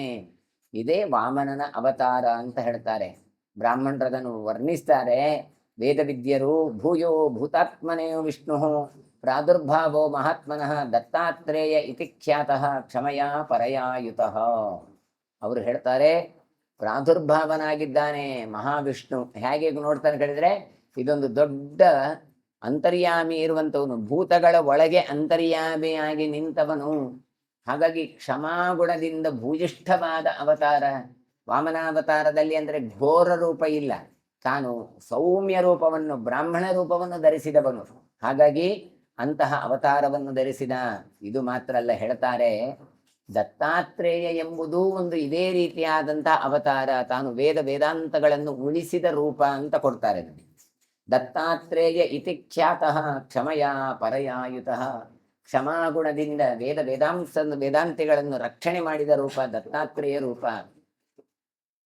ತೇನ ನಷ್ಟೇಷು ವೇದೇಶು ಪ್ರಕ್ರಿಯಾಸು ಮಖೇಶು ಚಾತುರ್ವರ್ಣ್ಯೇಷು ಸಂಕೀರ್ಣೆ ಧರ್ಮೇ ಶಿಥಿಲತಾಂಗತೆ ಅಭಿವರ್ಧತಿ ಚಾಧರ್ಮೇ ಸತ್ಯೇ ನಷ್ಟೇ ನೃತೆ ಸ್ಥಿತೆ ಪ್ರಜಾಸು ಕ್ಷೀರ್ಯಮಾಣಾಸು ಧರ್ಮೇ ವ್ಯಾಕುಲತಾಂಗತೆ. ಸಹ ಯಜ್ಞ ಕ್ರಿಯಾಯ ವೇದಾಃ ಪ್ರತ್ಯನೀತಾ ಹಿ ತೇನ ವೈ ಚಾತುರ್ವರ್ಣ್ಯಂ ಸಂಕೀರ್ಣಂ ಕೃತಂ ತೇನ ಮಹಾತ್ಮನ. ಯಾಕೆ ಈ ದತ್ತಾತ್ರೇಯ ಅವತಾರದ ಅವಶ್ಯಕತೆ ಏನಿತ್ತು ಅಂತ ಹೇಳ್ತಾ ಇದ್ದಾರೆ. ವೇದಗಳೆಲ್ಲ ನಾಶ ಆಗ್ತಾ ಬಂತು. ವೇದಾಧ್ಯಯನ ಮಾಡಿದ್ದು ಬೇಡ, ಯಾಕೆ ಓದಬೇಕು ಅಂತ ಎಲ್ಲ ಕಾಲದಲ್ಲಿ ಇದ್ದದೆ. ಪಾಪ ಮಕ್ಕಳನ್ನು ಶಾಲೆಗೆ ಕಳಿಸಿದೆಲ್ಲ ಹೇಳ್ತೇವೆ. ನಾವೇನು ಹೇಳ್ತೇವೆ ಹೇಳಿ? ಈ ಗುರುಕುಲದಲ್ಲಿ ಓದಿದ ಅಥವಾ ಪಂಡಿತರೆಲ್ಲ ಯಾಕೆ ಸುಮ್ಮನೆ ಓದುವುದು, ಇದು ವ್ಯರ್ಥ. ಸುಮ್ಮನೆ ಅದು ಒಂದಾದ್ರೂ ಉಪಯೋಗಕ್ಕೆ ಬರ್ತದೆ. ನಾವಿಷ್ಟೆಲ್ಲ ಹೋಗ್ತೇವೆ, ನಮ್ಮ ಕಾಲದಲ್ಲಿದ್ದ ಪಾಠ ಇವತ್ತು ಬರ್ತದೆ ಉಪಯೋಗ. ಈಗಿನದ್ದು ಸಬ್ಜೆಕ್ಟ್ ಸಿಲೆಬಸ್ ಎಲ್ಲ ಸರಿ ಇಲ್ಲ ಅಂತ ಹೇಳ್ಬೋದು. ಆಯ್ತು ನೋಡು, ಸರಿ ಮಾಡಿಕೊಳ್ಳಿ. ಸರಿ ಮಾಡುವ ವ್ಯವಸ್ಥೆಯೇ ಇಲ್ಲ, ಇದ್ದದ್ದನ್ನೇ ಅಧ್ಯಯನ ಮಾಡ್ಬೇಕು. ನೀವು ಹಾಗೆ ಹೇಳಿ ಹೇಳಿ ಕೊನೆಗೆ ಅದೂ ಇಲ್ಲ ಇದೂ ಇಲ್ಲ, ನಮ್ಮ ಶಾಸ್ತ್ರವೂ ಇಲ್ಲ, ಶಾಲೆಗೆ ಹೋಗಿ ಓದುದು ಇಲ್ಲ, ಎರಡೂ ಆಗಿ ಬಿಡುತ್ತದೆ. ಹಾಗೆ ಆ ಕಾಲದಲ್ಲಿ ಅಂಥದ್ದೆಲ್ಲ ನಡೀತಾ ಇತ್ತು. ಏನ್ ಹೇಳ್ತಾ ಇದ್ರೆ, ಅದೆಲ್ಲ ಓದಿ ಏನಾಗ್ಬೇಕು, ಸುಮ್ಮನೆ ಇದೆಲ್ಲ ಸುಮ್ಮನೆ ಆಗ್ತದ ಹೋಗ್ತದ, ಸುಮ್ಮನೆ ದೇವರಂತೆ ವೇದ ಅಂತೆ ಅದೆಲ್ಲ ಯಾಕೆ ಓದಬೇಕು ಅಂತ ಅಸಡ್ಡೆ ಎಲ್ಲರಲ್ಲಿಯೂ ಬರ್ಲಿಕ್ಕೆ ಶುರುವಾಯಿತು. ಅದು ಬಿದ್ದ ಕೂಡಲೇ, ವೇದಾಧ್ಯಯನ ಬಿದ್ದ ಕೂಡಲೇ ಅದರದ್ದು ಪರಿಣಾಮ ಏನು ಗೊತ್ತಾ? ಯಜ್ಞ ಪ್ರಕ್ರಿಯೆ ಕಣ್ಮರೆ ಆಗುತ್ತಾ ಹೋಗುತ್ತೆ. ಇವತ್ತು ನೋಡಿ, ಮಂತ್ರ ಅಂತ ಇತ್ತು, ಮಂತ್ರ ಹೇಳಿಕೊಂಡು ಆಹುತಿಗಳನ್ನು ಕೊಡಬೇಕು. ಕೊನೆಗೆ ಮಂತ್ರ ಇಲ್ಲ, ಆಹುತಿಗಳನ್ನು ಕೊಡೋದು ನಾಟಕ ಇತ್ತೇ ಆಗುತ್ತಾ ಹೋಗ್ತದೆ. ಕೊನೆಗೆ ಎಷ್ಟು ಕೇಳಿದ್ರೆ, ಈ ಕಸ ಎಲ್ಲ ಒಟ್ಟು ಮಾಡಿ ಬೆಂಕಿ ಹಚ್ಚುತ್ತಾರೆ. ಬೆಂಕಿ ಹಾಕುವಲ್ಲಿ ಕೂಡ ಮಕ್ಕಳನ್ನು ನೀವು ಏನ್ ಹೇಳ್ತಾರೆ, ಸ್ವಾಹ ಸ್ವಾಹ ಅಂತೇಳಿ ಆಟ ಆಡ್ತವೆ. ಅಂದ್ರೆ ಅಲ್ಲಿವರೆಗೆ ಯಜ್ಞದವನ್ನು ನಾವು ಚಿಂತನೆ ಮಾಡುವವರೆಗೆ ಬಂದು ಬಿಡತ್ತೆ. ಹಾಗಾಗಿ ಯಜ್ಞ ಯಾಗಾದಿಗಳು ಹೋಯ್ತು. ಅದು ಹೋದ ಕೂಡಲೇ ಚಾತುರ್ವರ್ಣ್ಯ ಧರ್ಮಗಳು ಹೋಯ್ತು. ಯಜ್ಞ ಮಾಡಬೇಕು, ಮಂತ್ರ ಹೇಳಬೇಕು, ಅದಕ್ಕೆ ದ್ರವ್ಯ ತಂದು ಕೊಡಬೇಕು, ಎಲ್ಲ ರೆಡಿ ಮಾಡಿ ಕೊಡಬೇಕು, ಇದೆಲ್ಲವೂ ಕೂಡ ವ್ಯವಸ್ಥೆ ಉಂಟಲ್ಲ. ಆ ವರ್ಣ ವ್ಯವಸ್ಥೆಯು ಕೂಡ ಅದು ಚಾತುರ್ವರ್ಣ್ಯ ಸಂಕೀರ್ಣಂ ಅಂತ ಹೇಳ್ತಾರೆ. ಎಲ್ಲ ಅಸಂಕೀರ್ಣ ಆಯಿತು. ಆಮೇಲೆ ಧರ್ಮ ಶೈತ್ಯಲ್ಯ ಹೊಂದಿತಾ ಇಲ್ವಾ? ಅಧರ್ಮ ಎನ್ನುವಂಥದ್ದು ತನ್ನಿಂತಾನೆ ತಾಂಡವ ಆಡ್ಲಿಕ್ಕೆ ಆರಂಭ ಆಗತ್ತೆ. ಪ್ರಜೆಗಳೆಲ್ಲ ಏನಾಗ್ತಾರೆ, ಧರ್ಮ ವಿಮುಖರಾಗ್ತಾರೆ. ಅಭಿವರ್ಧತಿ ಚಾಧರ್ಮೇ ಸತ್ಯೇ ನಷ್ಟೇ ನೃತೆ ಸ್ಥಿತಿ ಪ್ರಜಾಸು ಶೀರ್ಯಮಾಣಾಸು ಧರ್ಮೇ ಚಾಕುಲತಾಂಗತೆ ಅಂತ ಹೇಳ್ತಾರೆ. ಹೀಗೆ ಧರ್ಮ ಇಲ್ಲ ಅಂತಾದಾಗ ಕಳವಳಗೊಂಡು ಯಜ್ಞ ಪ್ರಕ್ರಿಯೆಗಳನ್ನು, ವೇದದ ಅಧ್ಯಯನವನ್ನು ನಿಲ್ಲಿಸಿದ್ರು. ಹಾಗಾದ್ರೆ ಅಂತಹ ಒಂದು ಸ್ಥಿತಿ ಬಂದಾಗ ಮರಳಿ ಧರ್ಮವನ್ನು ತಾನು ಇಡಬೇಕು, ಶುದ್ಧವಾದ ಚಾತುರ್ವರ್ಣ್ಯವನ್ನು ತಾನು ಸ್ಥಾಪನೆ ಮಾಡಬೇಕು. ಅದಕ್ಕೋಸ್ಕರ ದತ್ತಾತ್ರೇಯ ರೂಪದಲ್ಲಿ ಭಗವಂತ ತಾನು ಅವತಾರವನ್ನು ಮಾಡ್ತಾನೆ. ತೇನ ಹೇಹಯರಾಜಸ್ಯ ಕಾರ್ತವೀರ್ಯಸ್ಯ ಧೀಮತಃ ವರದಾನೇನ ವರೋ ದತ್ತೋ ದತ್ತಾತ್ರೇಯೇಣ ಧೀಮತ. ಅಂತಹ ಯಾವ ಈ ದತ್ತಾತ್ರೇಯ ರೂಪ ಉಂಟಲ್ಲ, ಅದು ಸಾಮಾನ್ಯದ್ದಲ್ಲ. ಅದು ಹೇಗೆ ಕೇಳಿದ್ರೆ, ದತ್ತಾತ್ರೇಯ ರೂಪದಿಂದಾಗ್ಲಿ ಹೇಹಯ ರಾಜ ತಾನು ಜ್ಞಾನಿಯಾದವನ ಕಾರ್ತವೀರ್ಯಾರ್ಜುನ ಉಂಟಲ್ಲ, ಅಂತಹ ಯೋಧದ ವರಗಳನ್ನು ಪಡೆದದ್ದು ಇದೇ ದತ್ತಾತ್ರೇಯನಿಂದಾಗಿ. ಮೊದಲೆರಡೇ ಕೈ ಇತ್ತು, ದತ್ತಾತ್ರೇಯನ ಅನುಗ್ರಹದಿಂದ ಸಾವಿರ ಕೈಗಳನ್ನು ಪಡ್ಕೊಂಡ. ಅದು ಯಾವಾಗ್ಲೂ ಹೊತ್ಕೊಂಡು ತಿರುಗಬೇಕಲ್ಲ ಮರ್ರೆ, ತುಂಬಾ ಕಷ್ಟ ಅಲ್ವಾ ಅಂತ ಆಲೋಚನೆ ಮಾಡಬೇಡಿ. ಅವನು ಏನು ಹೇಳ್ತಾನೆ ಅಲ್ಲಿ, ಹಿಂದೆ ಬಂದಿತ್ತು, ಯುದ್ಧಕ್ಕೆ ಬೇಕಾದಾಗ ತಾನು ಬಯಸಿದಾಗ ಆ ಕೈ ಹೊರಗೆ ಬರುವುದು. ಹಾಗೆ ಯಾವಾಗ್ಲೂ ಹೊರಗೆ ಇರೋದು ಎರಡೇ ಕಾರಣ. ತಾನು ಬಯಸಿದಾಗ ಜಲಕ್ರೀಡೆ ಮಾಡ್ತಾ ಇದ್ದೇನೆ, ಈಗ ಬರ್ಲಿ ಮರೆ, ಅದೆಲ್ಲ ನೀರು ಕಟ್ಟಬೇಕು ಅಂತ ನಿಲ್ಲಿಸ್ಬೇಕು, ಅಣೆಕಟ್ಟಿನಾಗೆ ಮಾಡಬೇಕು ಅಂತ ಬಯಸಿದ ಕೈಗಳು ಹೊರಗೆ ಬಂತು. ತಾನೇನು ಮಾಡ್ತಾನೆ, ಅದನ್ನು ನಿಲ್ಲಿಸಿದ, ಸ್ತಂಭನೆ ಮಾಡಿದ. ಹೀಗೆ ತಾನು ಮಾಡ್ತಾ ದಕ್ಷ ಮಾಡಾಳಿತ ಕೊಟ್ಟದ್ದು ಯಾವುದರಿಂದ ಅಂತ ಹೇಳಿದ್ರೆ, ದತ್ತಾತ್ರೇಯೇಣ ಧೀಮತ, ದತ್ತಾತ್ರೇಯನ ಅನುಗ್ರಹದಿಂದ. ಹಾಗಾಗಿ ನಾವು ಹೇಳುವಂಥದ್ದು, ತಸ್ಯ ಸ್ಮರಣ ಮಾತ್ರೇಣ ಗತಂ ನಷ್ಟಂಚ ಲಭ್ಯತೆ. ಅವನನ್ನು ಸ್ಮರಿಸಿಕೊಂಡ್ರೆ ಸಾಕು. ಯಾರನ್ನೋ? ದತ್ತಾತ್ರೇಯನನ್ನು, ಕೇವಲ ಕಾರ್ತವೀರ್ಯಾರ್ಜುನನನ್ನು ಅಲ್ಲ. ಕಾರ್ತವೀರ್ಯಾರ್ಜುನನ್ನು ನೆನಪಿಸಿದ್ರೆ ಆ ಒಂದು ಫಲ ಹೇಳಿದ್ದಾರೆ. ಆದ್ರೆ ನಾವು ಅವನ ಜೊತೆಯಾಗಿರುವಂತಹ, ಅವನ ಒಳಗಿರುವಂತಹ ಆ ದತ್ತಾತ್ರೇಯನ ಚಿಂತನೆ ಮಾಡಬೇಕು ಅಂತ ಹೇಳ್ತಾರೆ. ಏತದ್ ಬಾಹುದ್ವಯಂ ಯತ್ತೆ ಮೃಧೇ ಮಮ ಕೃತೇನಗ ಶತಾನಿ ದಶಬಾಹೂನಾಂ ಭವಿಷ್ಯಂತೆ ನ ಸಂಶಯ.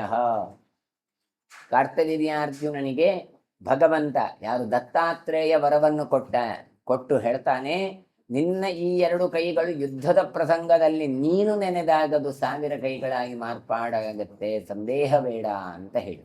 ನೋಡಿ, ಏತದ್ ಬಾಹುದ್ವಯಂ ಯತ್ತೆ ಮೃಧೆ ಯತ್ರ ಕೃತೆ ಅನಘ ಪಾಲಯಿಷ್ಯಸಿ ಕೃತ್ಸ್ನಾಂಚ ವಸುಧಾಂ ಪರಮ ವಸುಧಾಧಿಪ ಮುನಿರ್ನಿರೀಕ್ಷೋರ್ ಮೃಂದಾನಾಂ ಯುದ್ಧಸ್ಥಸ್ಯ ಭವಿಷ್ಯತಿ. ಸಮಗ್ರ ಭೂಮಂಡಲವನ್ನು ತಾನು ನಿಯೋಜನೆ ಮಾಡಿದವ, ಅಂತಹ ಶತ್ರು ಸಮೂಹಕ್ಕೆ ಯುದ್ಧವನ್ನು ಮಾಡಿ ತಾನು ನಿಯಮನವನ್ನು ಮಾಡಿದವ, ನೀವು ಬೆಳಿಬಾರದು ಅಂತ ಹೇಳಿ ಆ ದೈತ್ಯರಿಗೆ ಕಡಿವಾಣ ಹಾಕಿದವರು ಈತ. ಏಷತೆ ವೈಷ್ಣವ ಶ್ರೀಮಾನ್ ಪ್ರಾದುರ್ಭಾವೋದ್ಭುತ ಶುಭ ಕಥಮಸ್ತೆ ಮಹಾರಾಜ ಯಥಾಶ್ರುತಮಶೇಷತಃ. ಇದು ವಿಷ್ಣುವಿನ ಅದ್ಭುತವಾದಂತಹ ಅವತಾರ ಅಂತ ಕೊಡ್ತಾ ಇದ್ದಾರೆ. ಹಾಗಾಗಿ ನನಗೆ ಎಷ್ಟು ತಿಳಿದಿದ್ಯೋ ಅಷ್ಟು ನಿನಗೆ ಹೇಳಿದ್ದೇನೆ. ಅದ್ಭುತ ಶುಭ, ಶುಭವಾದ ಲಕ್ಷಣವೂ ಹೌದು, ಅದ್ಭುತವಾದದ್ದು ಹೌದು.